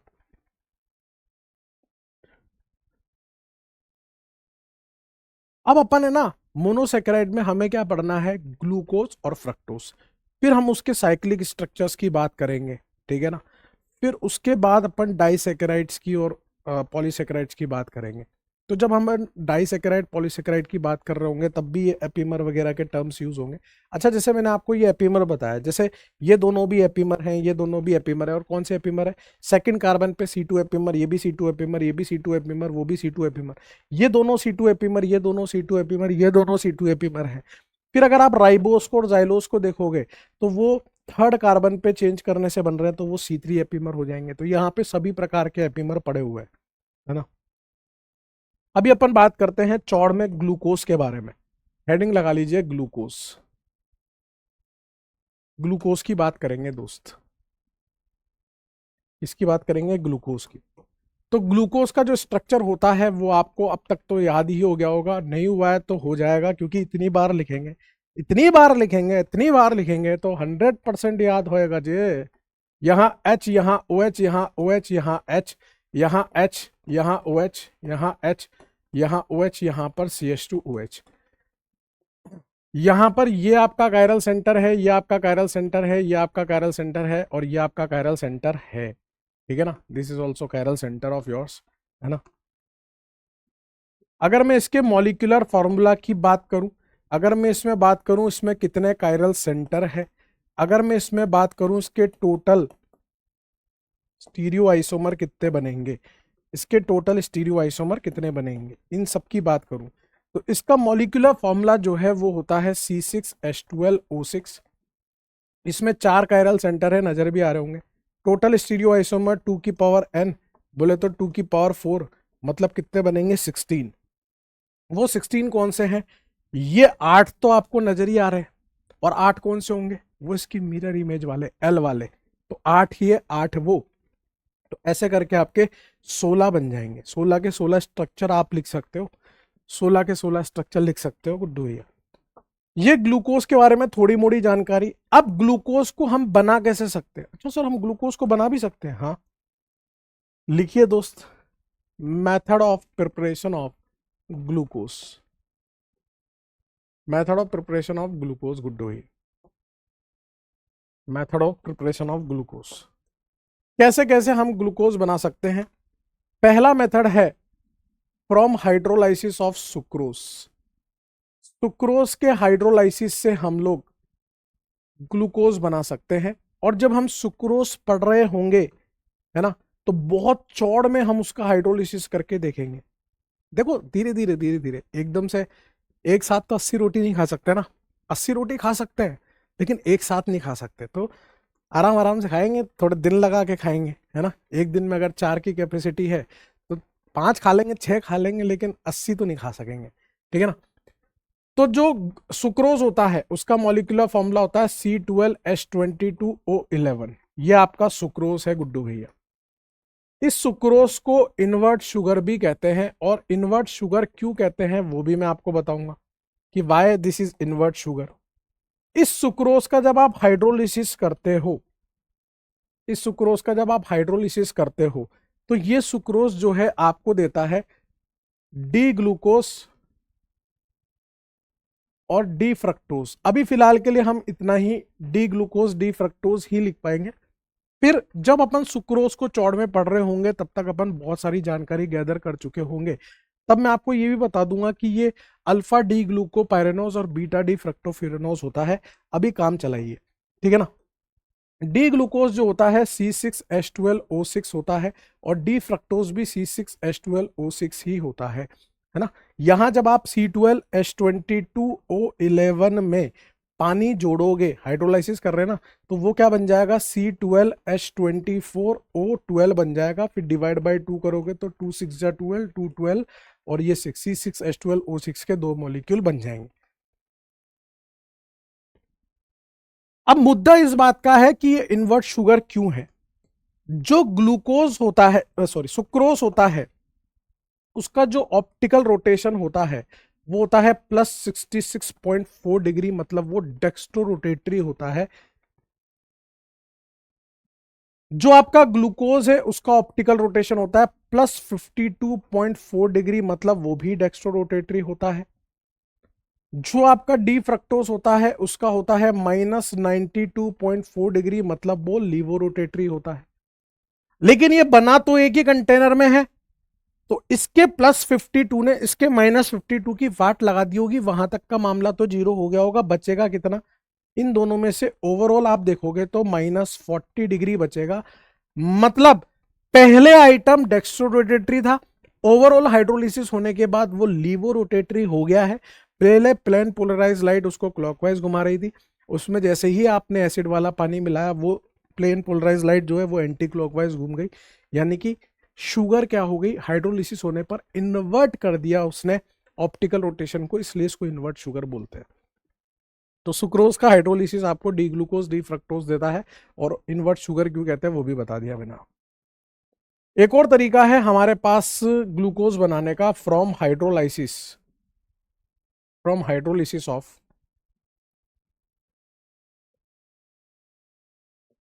सेल्यूलोज एंड स्टार्च और ग्लाइकोजन। सेल्यूलोज, स्टार्च, ग्लाइकोजन तीनों का हाइड्रोलिसिस करोगे, सबसे आपका ग्लूकोज ही बनेगा। जो सेल्यूलोज होता है, स्टार्च होता है या ग्लाइकोजन होता है, उसका जो मॉलिक्यूलर फॉर्मूला होता है वो ऐसा होता है, वो पॉलीसेकेराइड होते हैं C6H10O5 ये आपका स्टार्च हो सकता है, या फिर ये आपका सेल्यूलोज हो सकता है, या फिर ये आपका ग्लाइकोजन हो सकता है, ठीक है ना। जब आप इसका हाइड्रोलिसिस करोगे, मतलब इसमें पानी डालोगे, तो पानी डालोगे तो पानी से 2 हाइड्रोजन 1 ऑक्सीजन आएंगे, 2 हाइड्रोजन 1 ऑक्सीजन मिलेंगे, तो यहां से n नंबर ऑफ C6H12O6 बनेगा, जो कि क्या है आपका डी ग्लूकोज है। जो क्या बनेगा आपका डी ग्लूकोज बनेगा। तो सेल्यूलोज, स्टार्च और आपका ग्लाइकोजन, इनके हाइड्रोलिसिस से भी आपको ग्लूकोज मिलता है गुड्डू भैया।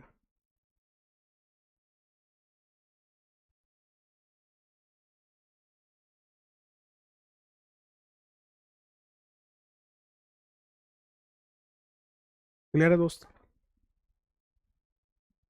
सेल्यूलोज, स्टार्च और ग्लाइकोजन के हाइड्रोलिसिस से भी आपको डी ग्लूकोज मिलता है, n number of D glucose मिल जाएंगे भारी मात्रा में, नोट कर लीजिए। ये था method of preparation of glucose. अब नेक्स्ट बात करते हैं हम लोग केमिकल प्रॉपर्टीज ऑफ ग्लूकोज की, कि ग्लूकोज को हम कैसे कैसे बना सकते हैं। एक मिनट, ये खटका बंद हो गया, चालू हो जाओ बेटा, चालू हो गया, ठीक है ना।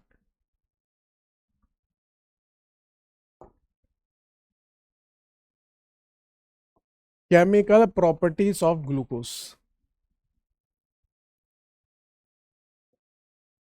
Very important. Chemical properties of glucose, हम 7-8 केमिकल प्रॉपर्टीज पढ़ेंगे ग्लूकोज की, और सारी पढ़ने के बाद, जैसे कि हर बार मैं करता हूं, एक पेज पे लाके रख दूंगा उसको, एक पेज पे, लेकिन तब तक आपको वो रखना है, वो सब्र, है ना, सब्र रखना है, ठीक है ना। सबसे पहली reaction of glucose, reaction of glucose with red phosphorus plus HI, मतलब बाप रिड्यूसिंग एजेंट के साथ, ये अपन पहले भी पढ़ चुके हैं। हर केमिकल प्रॉपर्टी ग्लूकोज के बारे में कुछ ना कुछ बताएगी, ग्लूकोज के स्ट्रक्चर को आइडेंटिफाई करने में मदद करेगी हर केमिकल प्रॉपर्टी।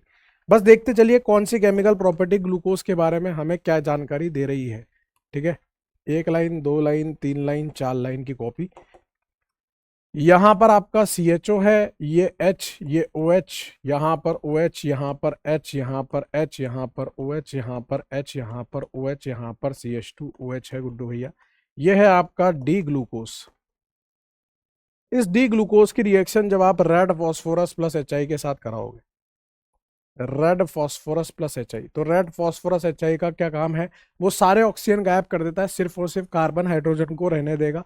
तो यहां से क्या बन जाएगा आपका 1 2 3 4 5 6, ये बन जाएगा आपका N hexane.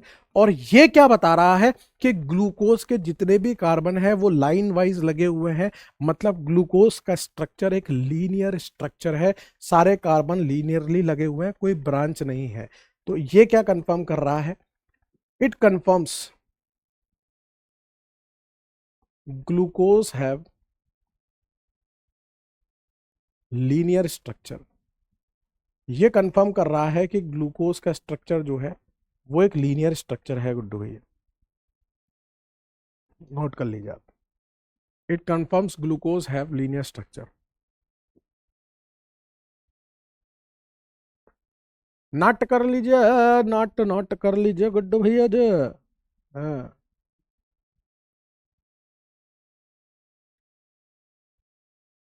Next chemical property देखिए, इसको हटा रहा हूं, हटा रहा हूं, हटा रहा हूं, ओ देख रहा हो, खिलाड़ी भैया, खिलाड़ी भैया, चिड़िया का मत गुड्डू भैया, आपके लिए कर रहा हूं। तो reaction of glucose with NH2OH, मतलब हाइड्रोक्सिल अमीन के साथ रिएक्शन करानी है। यहां पर मैं ग्लूकोज को ऐसे लिख रहा हूं, CH डबल बॉन्ड O, ये आपका डी ग्लूकोज है। इसकी रिएक्शन हमें किससे करानी है, NH2OH हाइड्रोक्सिल अमीन के साथ। पीएच जो हम मेंटेन करेंगे वो 3 से 5 के बीच में करेंगे। ये रिएक्शन आपने पढ़ रखी है, कहाँ पढ़ी है, अल्डिहाइड कीटोन कार्बोक्सिलिक में, जहां अपन वो 2,4 DNP टेस्ट पढ़े थे, याद है, हाइड्राजीन से हाइड्राजोन, वो वाली चीज है ये, ठीक है ना। तो यहां पर आपको कुछ नहीं करना है, यहां पर आपको 2 हाइड्रोजन ऐसे रखने हैं, और यहां पर OH, और अपना जन्म किस लिए हुआ है वो नहीं भूलना है, अपना जन्म हुआ है पानी निकालने के लिए। जब जहां मौका मिलेगा, जैसे मौका मिलेगा, हम लोग पानी निकाल देंगे। तो यहां से जो बनेगा वो क्या बनेगा, ये पूरा माल कॉपी पेस्ट हो गया, है ना। कॉपी पेस्ट होने के बाद यहां जो बचा है CH डबल बॉन्ड NOH, ये बना है डी ग्लूकोज से डी ग्लूकोक्साइम, ऑक्साइम बन गया, C डबल बॉन्ड NOH बन गया, डी ग्लूकोज से डी ग्लूकोक्साइम। ये जो मैंने कॉपी करके बताया है वो सिर्फ इसलिए किया है ताकि आपको ये समझ में आए कि पूरा का पूरा स्ट्रक्चर कॉपी पेस्ट है, सिर्फ इतनी सी जगह पे चीजें चेंज हुई है, जो कि ये कंफर्म कर रही है कि ग्लूकोज के पास कोई ना कोई कार्बोनिल फंक्शनल ग्रुप है। हमें नहीं पता वो अल्डिहाइड है, कीटोन है, लेकिन यहां जो रिएक्शन हुई है न्यूक्लियोफिलिक एडिशन रिएक्शन टाइप की, वो अल्डिहाइड कीटोन शो करते हैं। तो it confirms glucose have carbonyl functional group. इससे यह पता चला कि ग्लूकोज के पास कार्बोनिल फंक्शनल ग्रुप है। इस रिएक्शन से हमें क्या पता चला है गुड्डू भैया, कि ग्लूकोज के पास कार्बोनिल फंक्शनल ग्रुप होता है। अब वो अल्डिहाइड भी हो सकता है, कीटोन भी हो सकता है, वो नहीं पता, बस होता है।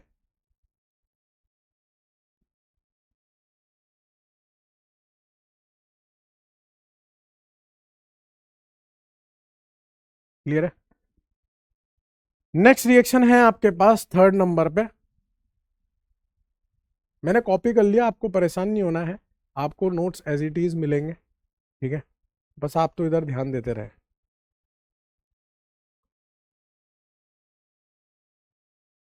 तीसरी रिएक्शन है reaction of glucose with NaCN।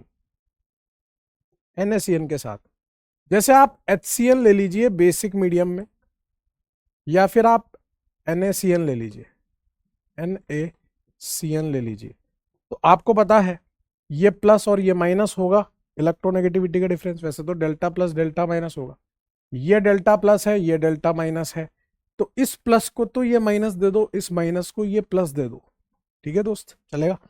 तो ऐसे केस में यहां जो बनेगा वो क्या बनेगा कि उस ऑक्सीजन पे तो क्या लग गया, हाइड्रोजन, और इस कार्बन पे क्या लग गया, आपका CN लग गया, साइनाइड लग गया, C ट्रिपल बॉन्ड N, ठीक है ना, ये साइनाइड लग गया, ठीक है। और जब इस तरह का आइटम बनता है तो उसको बोलते हैं साइनोहाइड्रीन। तो ये ग्लूकोज का साइनोहाइड्रीन बना है, तो इसको बोलेंगे डी ग्लूकोसाइनोहाइड्रीन, डी ग्लूकोसाइनोहाइड्रीन बोलेंगे गुड्डू भैया इसको, डी ग्लूकोसाइनोहाइड्रीन।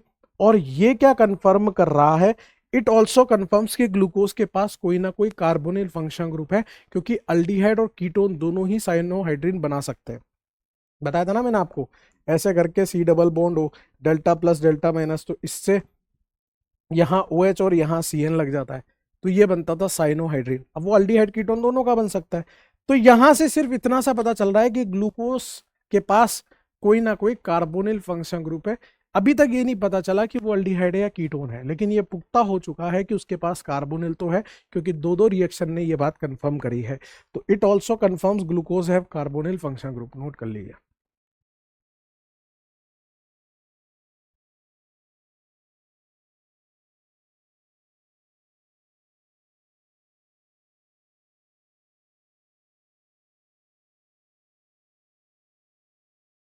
नोट कर लीजिए गुड्डू भैया। नेक्स्ट देखिए, चौथे नंबर की,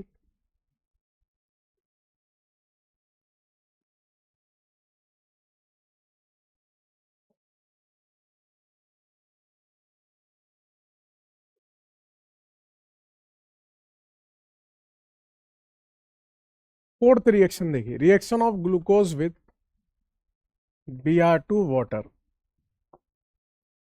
ये आपका डी ग्लूकोज है, इसकी रिएक्शन जब आप Br2 वाटर के साथ कराओगे, तो Br2 वाटर जो है वो एक माइल्ड ऑक्सीडाइजिंग एजेंट होता है, जो सिर्फ अल्डिहाइड को ऑक्सीडाइज करता है, ठीक है ना। तो ये क्या है, ये एक माइल्ड ऑक्सीडाइजिंग एजेंट है, only oxidises, only oxidises aldehyde functional group. ये सिर्फ अल्डिहाइड फंक्शनल ग्रुप को ऑक्सीडाइज करता है, और किस में बदल देता है, अल्डिहाइड को कार्बोक्सिलिक एसिड में बदल देता है, इस तरह से। तो ये डी ग्लूकोज से क्या बना, ये बना D gluconic acid, D glucose से डी ग्लूकोनिक एसिड बना है। आप इसको ग्लूकोज के अलावा जनरलाइज कर सकते हो, जैसे आप कोई भी एल्डोज ले रहे हो, कोई भी एल्डोज ले रहे हो, राइबोज ले रहे हो, या आप लेटर सपोज आप एरेबिनोज ले रहे हो, कोई सा भी ले लो, तो उस पे जब आप Br2 वाटर का इस्तेमाल करोगे, तो वो एक माइल्ड ऑक्सीडाइजिंग एजेंट होगा, जो अल्डिहाइड फंक्शनल ग्रुप को कार्बोक्सिलिक में बदल के क्या बना देगा, डी एल्डोनिक एसिड बना देगा, डी एल्डोनिक एसिड। तो डी एल्डोज से डी एल्डोनिक एसिड। तो ये क्या कंफर्म कर रहा है, इसने कंफर्म कर दिया कि ग्लूकोज के पास अल्डिहाइड फंक्शनल ग्रुप है। It confirms glucose have aldehyde functional group. इसने ये कंफर्म किया है कि ग्लूकोज के पास जो है अल्डिहाइड फंक्शनल ग्रुप है गुड्डू भैया, नोट कर लीजिए। तो Br2 वाटर ध्यान रखना सिर्फ अल्डिहाइड को ऑक्सीडाइज करता है, कीटोन को ऑक्सीडाइज नहीं करता, ये इंपॉर्टेंट बात है, नोट कीजिए।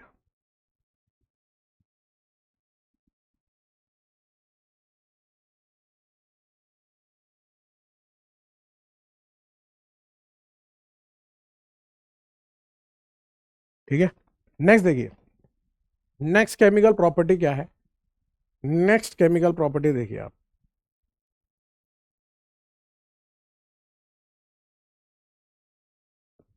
फिफ्थ नंबर की, reaction of glucose with concentrated HNO3, concentrated HNO3 के साथ रिएक्शन है। जब आपका डी ग्लूकोज कंसंट्रेटेड HNO3 के साथ ट्रीट किया जाएगा तो कंसंट्रेटेड HNO3 एक स्ट्रॉन्ग ऑक्सीडाइजिंग एजेंट होता है। वो क्या करता है, इस अल्डिहाइड को तो ऑक्सीडाइज करेगा ही करेगा, ये जो 1 डिग्री अल्कोहल है, प्राइमरी अल्कोहल है, वो इस प्राइमरी अल्कोहल को भी कार्बोक्सिलिक एसिड में बदल देता है। यहां से भी कार्बोक्सिलिक एसिड बन जाता है और इसको बोलते हैं ग्लूकेरिक एसिड, डी ग्लूकेरिक एसिड, या इसका दूसरा नाम सैकेरिक एसिड भी होता है, सैकेरिक एसिड। इसको भी आप जनरलाइज कर सकते हो, जैसे आप किसी भी एल्डोस पे कंसंट्रेटेड HNO3 डालोगे तो वो डी एल्डोस को डी एल्डेरिक एसिड में कन्वर्ट कर देगा, एल्डेरिक एसिड में कंसंट्रेटेड HNO3। तो इस रिएक्शन से क्या पता चलता है कि ग्लूकोज के पास अल्डिहाइड फंक्शनल ग्रुप है as well as 1 primary alcohol functional group, उसके पास एक प्राइमरी अल्कोहल फंक्शनल ग्रुप भी है। इस रिएक्शन से पता चलता है कि ग्लूकोज, देखो ऊपर भी कार्बोक्सिलिक नीचे भी कार्बोक्सिलिक, इसको बोलते हैं सैकेरिक एसिड। किसी भी एल्डोज के साथ कराओगे तो एल्डेरिक एसिड बन जाएगा। ये क्या कंफर्म कर रहा है कि वो अल्डिहाइड तो पहले कंफर्म हो गया था और नीचे वाला उसमें तो हो नहीं रहा था, इसका मतलब इसमें हुआ है, मतलब वो अल्कोहल रहा होगा। और कौन सा अल्कोहल कार्बोक्सिलिक तक जा सकता है, 1 डिग्री अल्कोहल जा सकता है।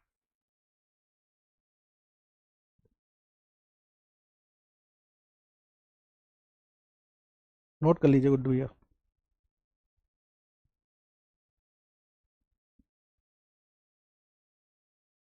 क्लियर है दोस्त? नेक्स्ट देखिए, नेक्स्ट केमिकल प्रॉपर्टी है आपकी, ये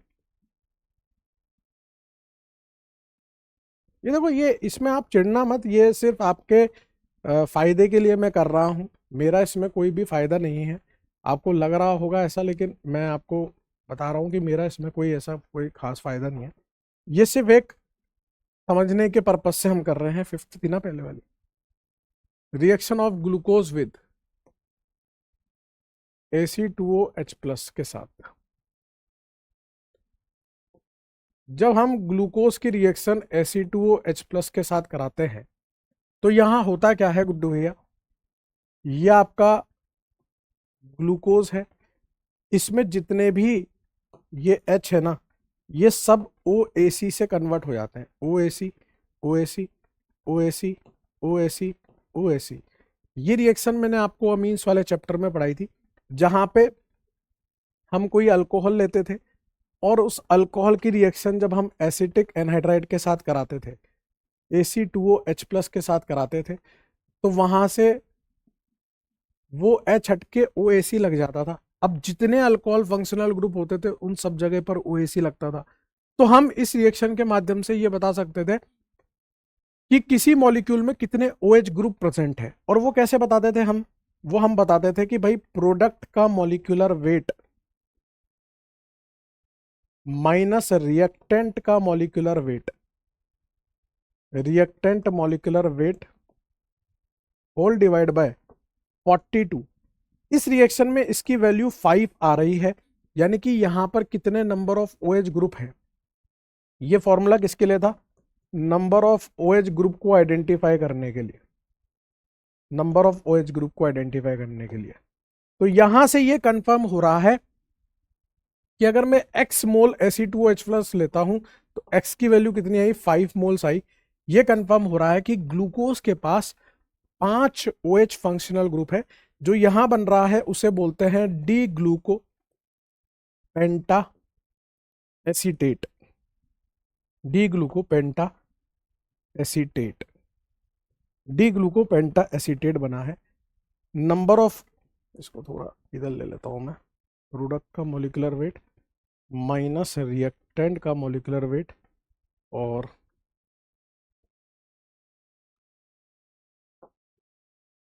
divide by 42।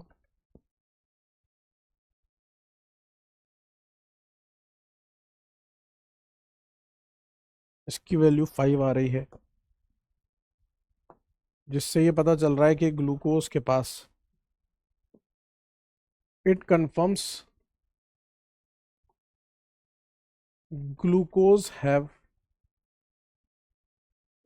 5 OH functional group, 5 OH functional group, ठीक है ना।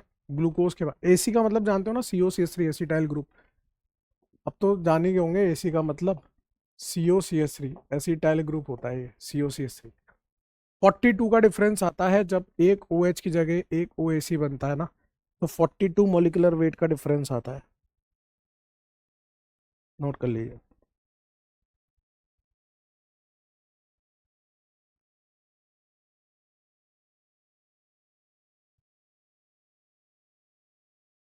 नोट कर लीजिए गुड्डू। ये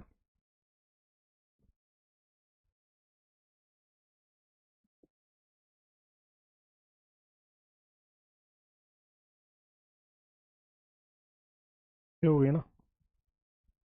सेवंथ, सेवंथ देखिए, reduction of glucose, reduction of glucose, glucose का रिडक्शन।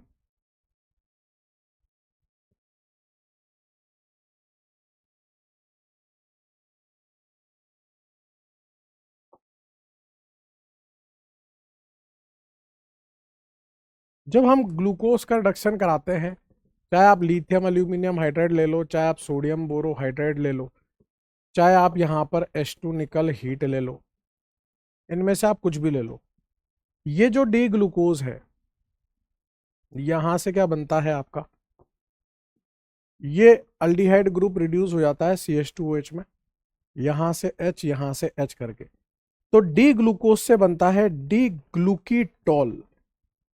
इसी को सॉर्बिटॉल भी बोलते हैं गुड्डू भैया, इसी को सॉर्बिटॉल भी बोलते हैं। इस रिएक्शन को भी आप जनरलाइज कर सकते हो, जैसे आप कोई भी डी एल्डोज ले रहे हो, सब में एल्डिहाइड फंक्शन ग्रुप होगा, उनमें आप ये सारे आइटम डाल रहे हो, लिथियम एल्यूमिनियम सोडियम बोरोहाइड्राइड ये सब, तो वहां से आपका क्या बन जाता है, डी एल डिटोल बन जाता है। ये भी यही कंफर्म कर रहा है कि ग्लूकोज के पास कार्बोनिल फंक्शन ग्रुप है, ठीक है ना। करिए,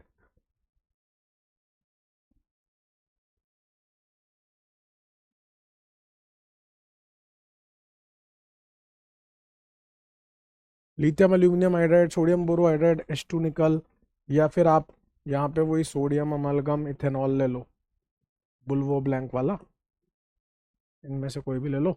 ये सब क्या कर रहा है, डी ग्लूकोज से डी ग्लूकीटोल, डी ग्लूकीटोल को सॉर्बिटॉल भी बोलते हैं, किसी भी एल्डोज पे लगाओगे तो वो एल्डिटोल बन जाएगा।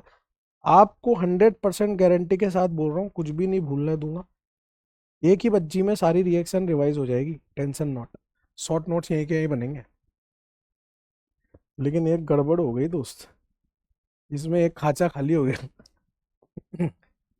ले यार ये क्या हो गया यार, क्या पढ़ रहे थे अपन, chemical properties of glucose, chemical properties of glucose Guddu भैया।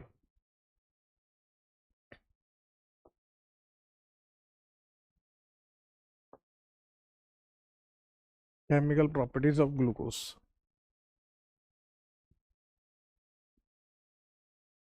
नोट कर लीजिए। Lithium aluminium hydride sodium borohydride H2 nickel sodium ethanol heat कुछ भी ले लीजिए, वो ग्लूकोज को ग्लूकीटोल में कन्वर्ट कर देगा।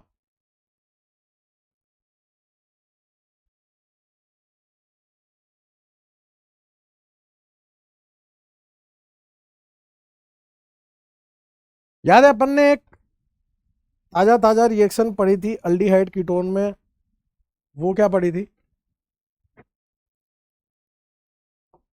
8th नंबर पे, कि reaction of glucose with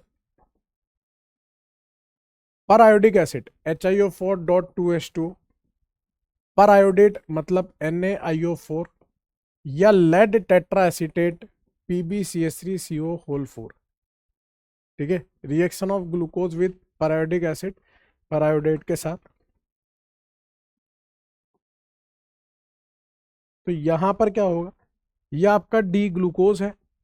D glucose पे जब आप HiO4.2H2O डालते हो,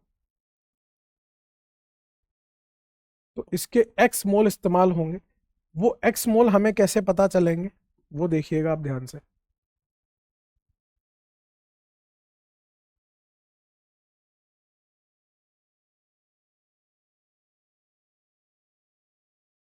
जितने कट लगेंगे ना उतने HiO4 के मोल यूज होंगे। पहला कट, दूसरा कट, तीसरा कट, चौथा कट और ये पांचवा कट। ये करा चुका हूं मैं आपको वहीं पे ना। यहाँ पे OH OH OH OH OH OH OH OH OH OH इस तरह से काटोगे आप। ठीक है, अब देखो इस कार्बन पे C डबल बॉन्ड हो तो था ही सही, एक OH और लग गया, मतलब यहां से क्या बना है, फॉर्मिक एसिड बना है। अब इस कार्बन को देखना, इस कार्बन पे 1 2 3 OH है, देखते चलना। इस कार्बन पे 1 2 3 OH है, देखते चलना। इस कार्बन पे 1 2 3 OH है। इस कार्बन पे 1 2 3 OH है। मतलब 1 2 3 4 कार्बन ऐसे हैं जिसपे 3 OH है। तो एक कार्बन पे हमें 2 OH ही अच्छे नहीं लगते, यहाँ तो 3 3 आ गए। 3 3 आ गए तो अपने को क्या, अपने को पानी निकालना है।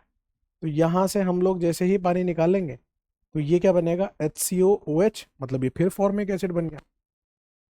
तो यहां पर 1 2 3 4 कार्बन के साथ ऐसी घटना हुई थी, और एक ये तो पहले से बना हुआ था, मतलब 5 मोल तो हमारे फॉर्मिक एसिड बन गए। प्लस जो लास्ट वाला है, इस कार्बन पे कितने OH हैं, 2 OH हैं। और एक कार्बन पे 2 OH हमें अच्छे नहीं लगते, हम वाटर मॉलिक्यूल निकाल देते हैं। तो यहां से जो बन रहा है वो बन रहा है फॉर्मल्डिहाइड। तो 1 मोल फॉर्मल्डिहाइड का बनेगा, 5 मोल फॉर्मिक एसिड के बनेंगे। 1 2 3 4 5 टोटल मिला के कट लग रहे हैं। तो एक्स की वैल्यू कितनी हो जाएगी, 5 मोल्स हो जाएंगी। मतलब 5 मोल HiO4.2H2O यहाँ पे खर्च होंगे। क्लियर है दोस्त। अभी ग्लूकोज की एक केमिकल प्रॉपर्टी और बच रही है, उसको पढ़ाने से पहले पहले मैं आपको यहां तक की पूरी एक पेज पे बना के दे देता हूं, है ना, फिर उसको पढ़ेंगे इंडिविजुअली।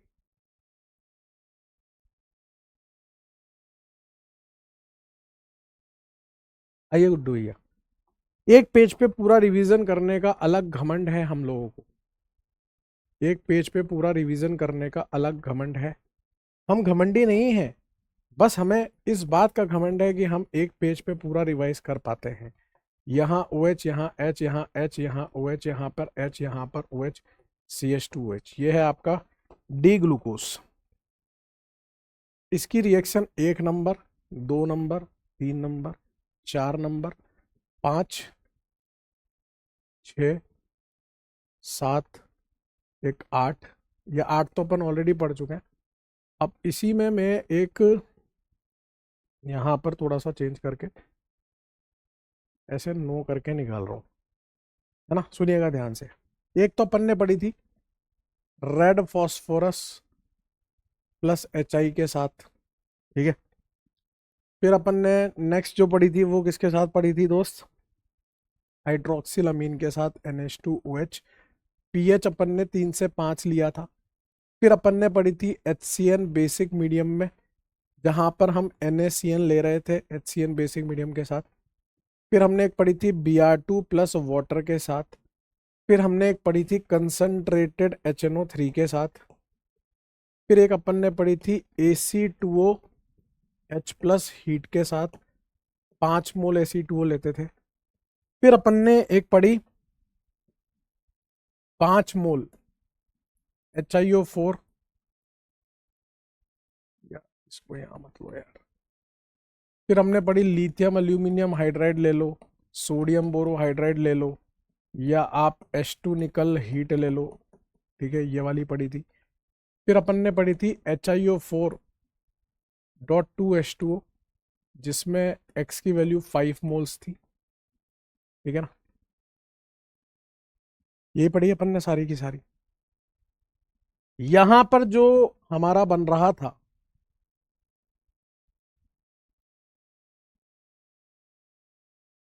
इसी को copy paste, copy paste, copy paste, copy paste, copy paste, और एक बार और कॉपी और एक बार और पेस्ट। सुनना ध्यान से है, बढ़िया चीज है।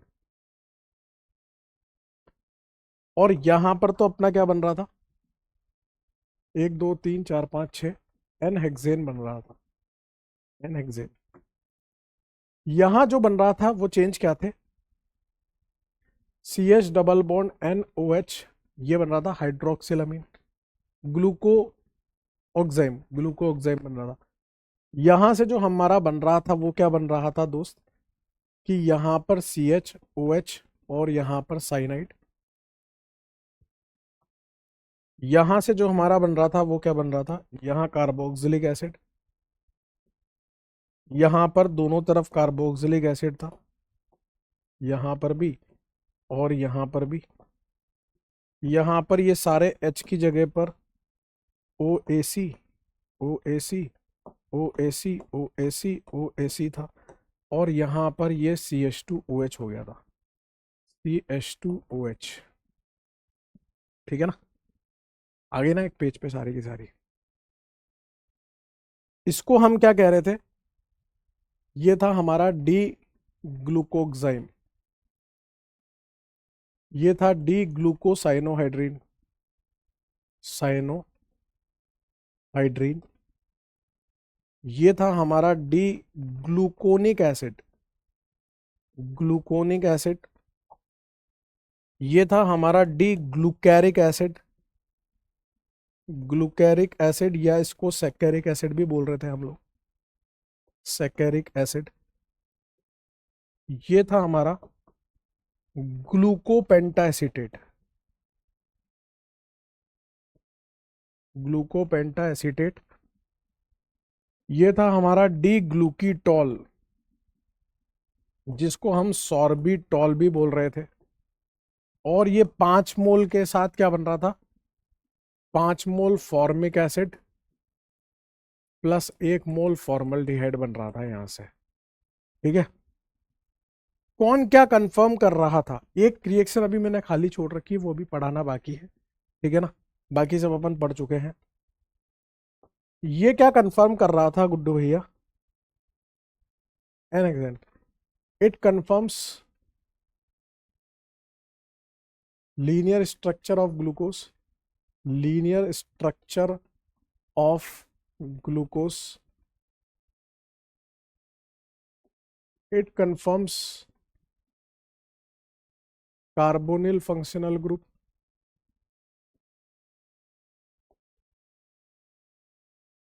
It confirms carbonyl functional group, it confirms aldehyde functional group, है ना। ये क्या कंफर्म कर रहा है, aldehyde functional group, it confirms aldehyde functional group.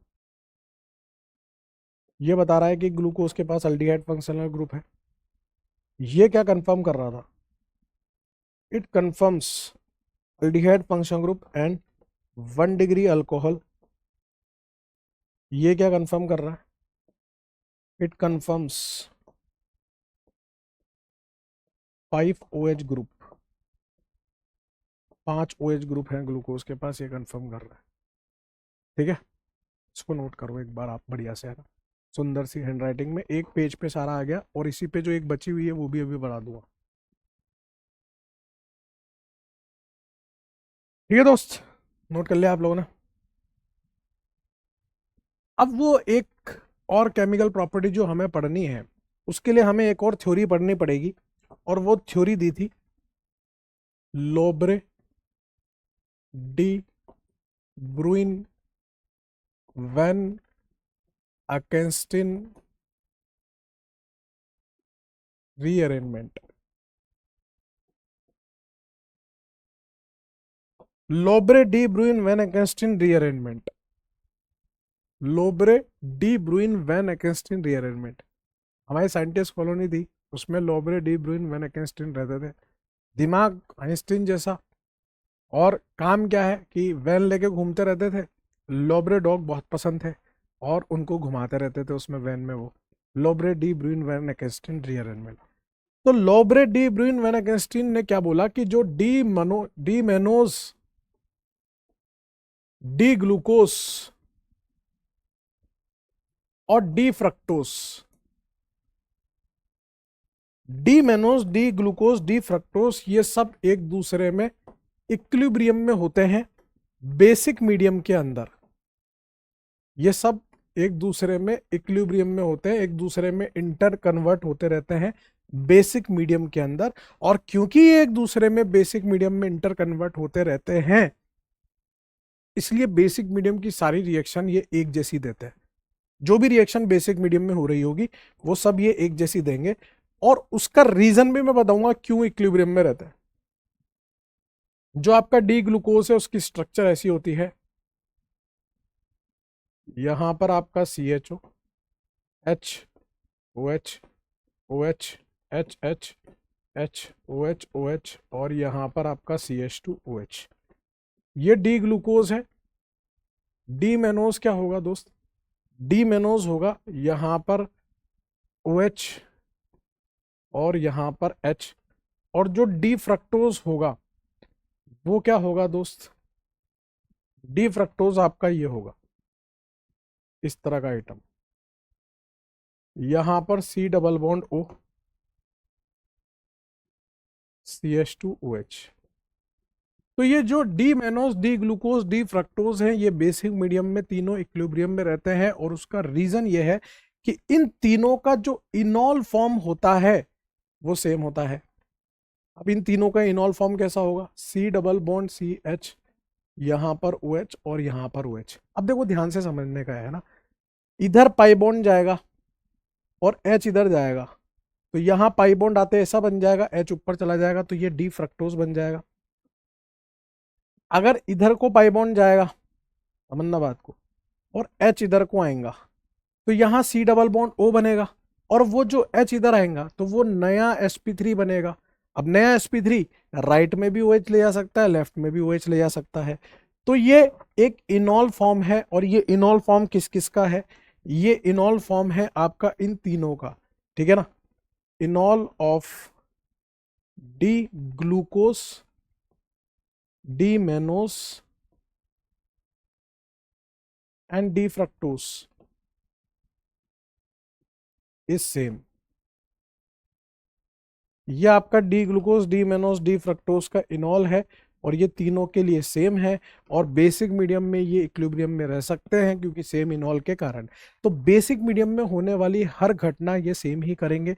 जैसे अगर मैं टॉलेंस टेस्ट की बात करूं, टॉलेंस टेस्ट की बात करूं, मैं फैलिंग टेस्ट की बात करूं, ठीक है, मैं आपसे बेनेडिक्ट टेस्ट की बात करूं, या मैं आपसे BR2 वाटर की बात करूं, ठीक है, तो टॉलेंट, फैलिंग, बेनेडिक्ट तीनों में ही बेसिक मीडियम में होता है AgNO3 NH4OH, उसमें भी OH आता है, ठीक है ना। फैलिंग में भी जो सोडियम पोटेशियम टार्ट्रेट वो भी बेसिक मीडियम, बेनेडिक्ट में सोडियम सिट्रेट वो भी बेसिक मीडियम। तो Tollens, falling, Benedict, Tollens, falling, Benedict, Tollens, falling, Benedict तीनों ही देंगे। सर ये तो कीटोन है, कीटोन तो फैलिंग कैसे देगा? क्योंकि वो इनॉल में कन्वर्ट होके ग्लूकोज या मेनोज बना के फिर दे देगा। लेकिन जब BR2 वाटर की बात करोगे तो ये देगा, ये देगा, लेकिन ये नहीं देगा, क्योंकि यहां पहली बात तो बेसिक मीडियम नहीं है BR2 वाटर में। और BR2 वाटर सिर्फ और सिर्फ अल्डिहाइड को ऑक्सीडाइज करता है, कीटोन को नहीं करता, वो कन्वर्ट ही नहीं हो पा रहा ना। ये जो BR2 वाटर है ये है आपका mild oxidising agent, only oxidises aldehyde, only oxidises aldehyde. तो हमें हाँ के साथ ना भी पता होना चाहिए गुड्डू भैया, क्या हो सकता है क्या नहीं हो सकता। भाई जो भी घटना बेसिक मीडियम में घटने वाली है वो तीनों के लिए सेम घटेगी, क्योंकि नीचे का पोर्शन तो सेम है ना भाई, इतनी इतनी सी जगह पर चेंज हो रहा है बस, ठीक है। इसको नोट कीजिए। इसके बेसिस पर है अगली केमिकल प्रॉपर्टी, अगली का मतलब नेक्स्ट, अगली का मतलब गंदी नहीं।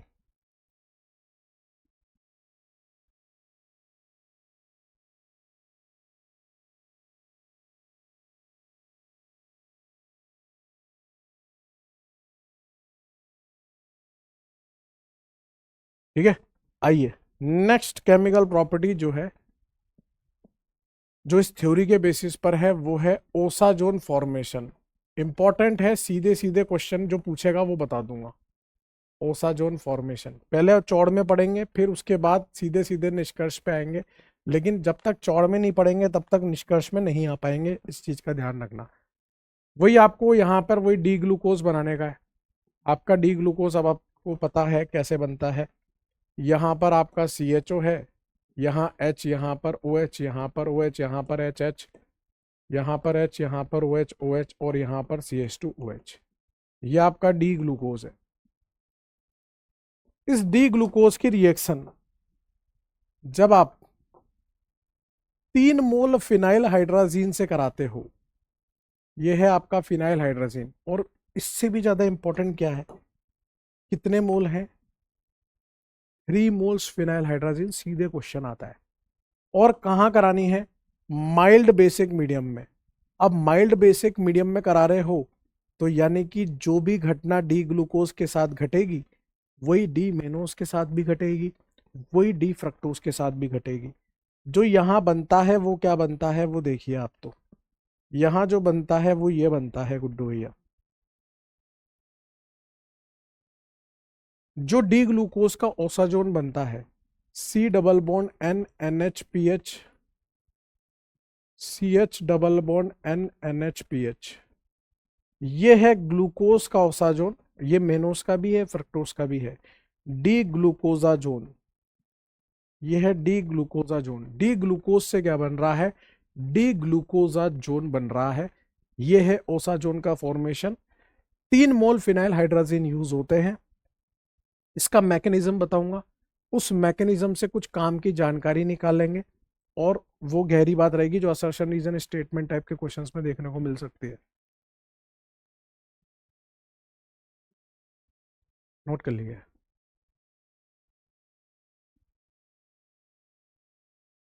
देखो नीचे का पोर्शन तो सेम है, सिर्फ ऊपर ऊपर जो हुआ है घटना ऊपर ऊपर हुआ है, ऊपर ऊपर से देखना है अपने को बस, है ना, ऊपर ऊपर खेलना है बस। मैकेनिज्म देखिए, सिर्फ ऊपर ऊपर खेलना है गुड्डू भैया, समझ गए आप? तो ऊपर ऊपर कैसे खेलेंगे? यहाँ पर आपका ये अल्डिहाइड है, ये आपका HOH, नीचे से हमें कोई मतलब नहीं है, ऊपर ऊपर खेलना है। इसकी रिएक्शन हम किससे कराएंगे? फिनाइल हाइड्राजीन से। हम लेंगे PH NH NH2। क्या करेंगे दोस्त? यहाँ पर इस तरह से NH2 रखेंगे, यहाँ पर NH और यहाँ पर PH। और अपने को क्या, अपने को पानी निकालना है, यहाँ से पानी निकलेगा। पानी निकलने के बाद जो बना है वो क्या बना है? CH डबल बॉन्ड NNH, यहाँ PH, यहाँ से H, यहाँ से OH, ये पूरा बना है। इसके बाद क्या होगा दोस्त? यहाँ पे अंदरूनी रूप से एक घटना घटेगी, वो घटना है इंट्रामोलिकुलर एसिड बेस। ये जो नाइट्रोजन का लोन पेयर है ये इससे H+ ले लेगा यहाँ से गुड्डू भैया। जब ये इससे H+ लेगा तो ये पूरा का पूरा आइटम ऐसा का ऐसा as it is copy paste हो गया। ये देखो आप, बस यहाँ पर क्या आ जाएगा? O पे माइनस आ जाएगा और वो जो H है वो यहाँ चला गया ऐसे बन के, ठीक है, इस तरह से। यहाँ तक कोई दर्द दिक्कत परेशानी चिड़चिड़ापन तो नहीं है। अब इसके बाद जो घटना है वो क्या है? आपको पता है टॉटोमिज्म के बारे में, तो यहां से हम टॉटोमिज्म कराएंगे। टॉटोमिज्म में क्या होगा दोस्त? टॉटोमिज्म में क्या होगा दोस्त? ये वाला पाई बॉन्ड यहां शिफ्ट होगा और ये वाला H यहां शिफ्ट होगा। ऐसे होता है टॉटोमिज्म। जैसे A डबल बॉन्ड B और यहाँ पर X और H, तो H यहाँ चला जाता है, पाई बॉन्ड यहाँ चला जाता है। तो वही चीज है कि पाई बॉन्ड यहाँ, H यहाँ चला जाएगा। ऐसा करने से क्या हुआ?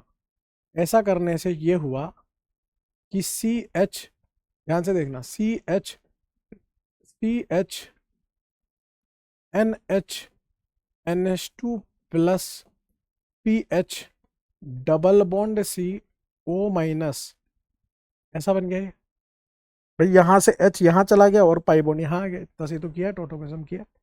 आपको पता है कि बॉन्ड एनर्जी जो होती है C डबल बॉन्ड O की bond energy C single bond O से ज्यादा होती है, क्योंकि दोनों में सिग्मा सिग्मा तो है, इसमें एक एक्स्ट्रा पाई बॉन्ड भी है।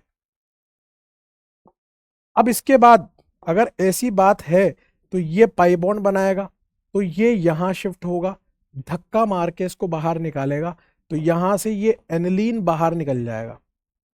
ये जो PHNH2 है ना, ये एलिमिनेट हो जाएगा। और जो अब बचा वो क्या बचा वो देखो आप, यहां से बचा CH डबल बॉन्ड NH, यहां से बचा C डबल बॉन्ड O, और ये पूरा। अब यहां पर 2 मोल फिनाइल हाइड्रोजन और यूज होंगे, PHNH NH2, यहां से 2 मोल फिनाइल हाइड्रोजन और यूज होंगे। जब 2 मोल फिनाइल हाइड्रोजन यूज करूंगा तो वही NH2, यहाँ NH, यहाँ PH, NH2, यहाँ NH, यहाँ PH। अपने को क्या है, यहाँ से तो अमोनिया निकाल देंगे और यहाँ से पानी निकाल देंगे। ऐसा करने के पश्चात ये कॉपी हुआ, पेस्ट हुआ, इतना माल कॉपी पेस्ट करने के बाद यहाँ क्या बचा, N, NH, PH, N, NH, PH। देखना 2 नाइट्रोजन के बाद पीएच है, 2 नाइट्रोजन के बाद पीएच, 2 नाइट्रोजन के बाद पीएच, ठीक है ना। ऐसे ही बन रहा है C double bond NH, PH। 2 मोल तो यहां यूज हुए, 1 मोल यहां यूज हुआ, यानी कि 3 मोल फिनाइल हाइड्रोजन यूज हुए हैं इसको इस ओसा जोन तक पहुंचाने के लिए। नीचे का आइटम तो वही सेम टू सेम रहेगा, उसको तो अपन ने छेड़ा तक नहीं, हाथ नहीं लगा, क्योंकि यहां पर बीच में अपन ने टोटोमेरिज्म किया है, इनॉल बनाया है। तो आपको पता है ग्लूकोज, फ्रक्टोज, मेनोज तीनों का इनॉल सेम होता है। जब ये पहले कायरल सेंटर था, H अलग था, ये अलग था, ये अलग था और ये अलग था, तो ड्यूरिंग टोटोमेरिज्म उस sp3 से sp2 होने की वजह से यहां पे कायरलिटी का नुकसान हुआ है। कौन से कार्बन की कायरलिटी का नुकसान हुआ है, ये पहला, ये दूसरा, C2 कार्बन ने अपनी कायरलिटी लूज की है ड्यूरिंग फॉर्मेशन ऑफ ओसाजोन। तो वो देखो असर्शन रीजन स्टेटमेंट में क्वेश्चन पूछता है कि ड्यूरिंग ओसाजोन फॉर्मेशन कौन से कार्बन की कायरलिटी लूज होती है, C2 कार्बन की। ओसाजोन ग्लूकोज, मेनोज, फ्रक्टोज का सेम है क्योंकि माइल्ड बेसिक मीडियम में बीच में इनॉल बना था, हाँ बिल्कुल सेम है। कितने मोल फिनाइल हाइड्रोजन यूज हुए, 3 मोल फिनाइल हाइड्रोजन यूज हुए हैं ओसाजोन बनाने के लिए। बात समझ में आ गई आपको, ठीक है। इसको नोट करो, फिर कुछ गहरी बातें हैं जो लिख देता हूं, और फिर वहां पे वापस चलेंगे अपन जो अपन ने चार्ट बनाया था, ठीक है। तो कहने का मतलब ये है जो भी C2 एपिमर्स होंगे, ये पहला कार्बन, ये दूसरा कार्बन, जितने भी C2, नीचे का तो सब कुछ सेम ही होना चाहिए, C2 पे ही तो चीजें चेंज हो रही है दोस्त। HOH इधर की बजाय OHH इधर होता तब भी कहानी तो वही होती। तो जितने भी C2 एपिमर होंगे उनका ओसाजोन कैसा बनेगा, सेम बनेगा भाई। अल्डिहाइड अपनी जगह वैसा का वैसा रहेगा, नीचे का पोर्शन वैसा का वैसा रहेगा, खाली इस HOH का ही तो फर्क पड़ रहा है। तो जो भी C2 एपिमर होंगे उनका सेम ओसाजोन बनेगा। इन सारी गहरी बातों को नोट कर लेते हैं, आइए दोस्त। गहरी बात, गहरी बात कहाँ से आती है, आपके छोटे भाई के जखीरे से। आपका छोटा भाई आपके समक्ष खड़ा है, आपके लिए खड़ा है, YJ²। पहली गहरी बात तो यही है कि all C2 epimers give same osa zone, all C2 epimer give same osa zone। Second बात,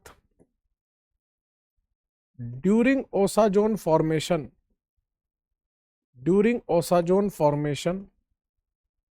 ओसाजोन बनाने के दौरान कितने मोल फिनाइल हाइड्रोजन यूज हुए, 3 moles of PHNH NH2 consumes.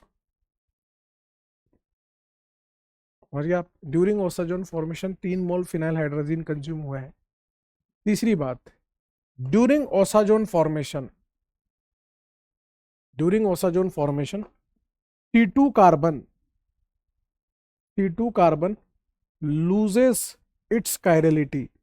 C2 carbon अपनी कायरलिटी का लॉस करता है, कायरलिटी का नुकसान करता है।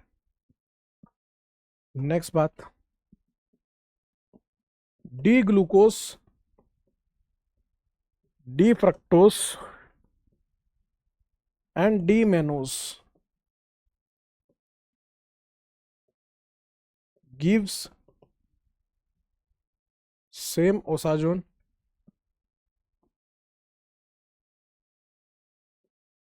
इन माइल्ड बेसिक मीडियम।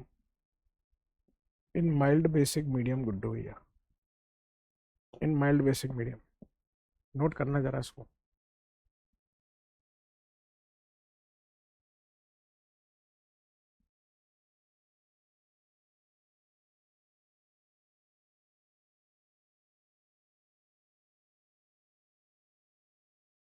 ठीक है, अब वापस उसी पे आ जाते हैं यार, इस पे।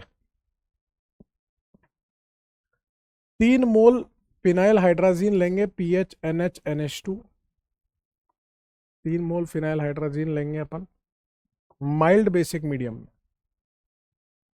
Mild basic medium, mild basic medium में। तो यहां से आपको क्या देखने को मिलेगा मेरे भाई, यहां से आपको देखने को मिलेगा कुछ इस प्रकार से।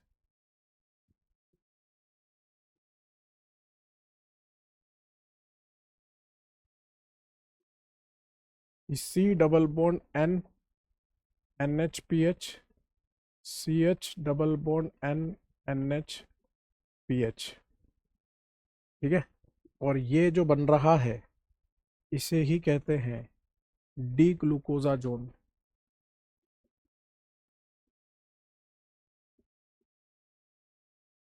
डी ग्लूकोजाजोन, है ना, डी ग्लूकोजाजोन। ये एक रिएक्शन और बची हुई थी, इसमें इंपॉर्टेंट है ये, कितने मोल यूज होते हैं, 3 मोल फिनाइल हाइड्राजीन यूज होते हैं।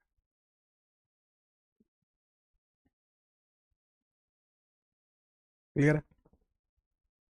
अब आज के लिए अपन जो है इतना ही रखेंगे दोस्त, बाकी अपन नेक्स्ट क्लास में बात करेंगे।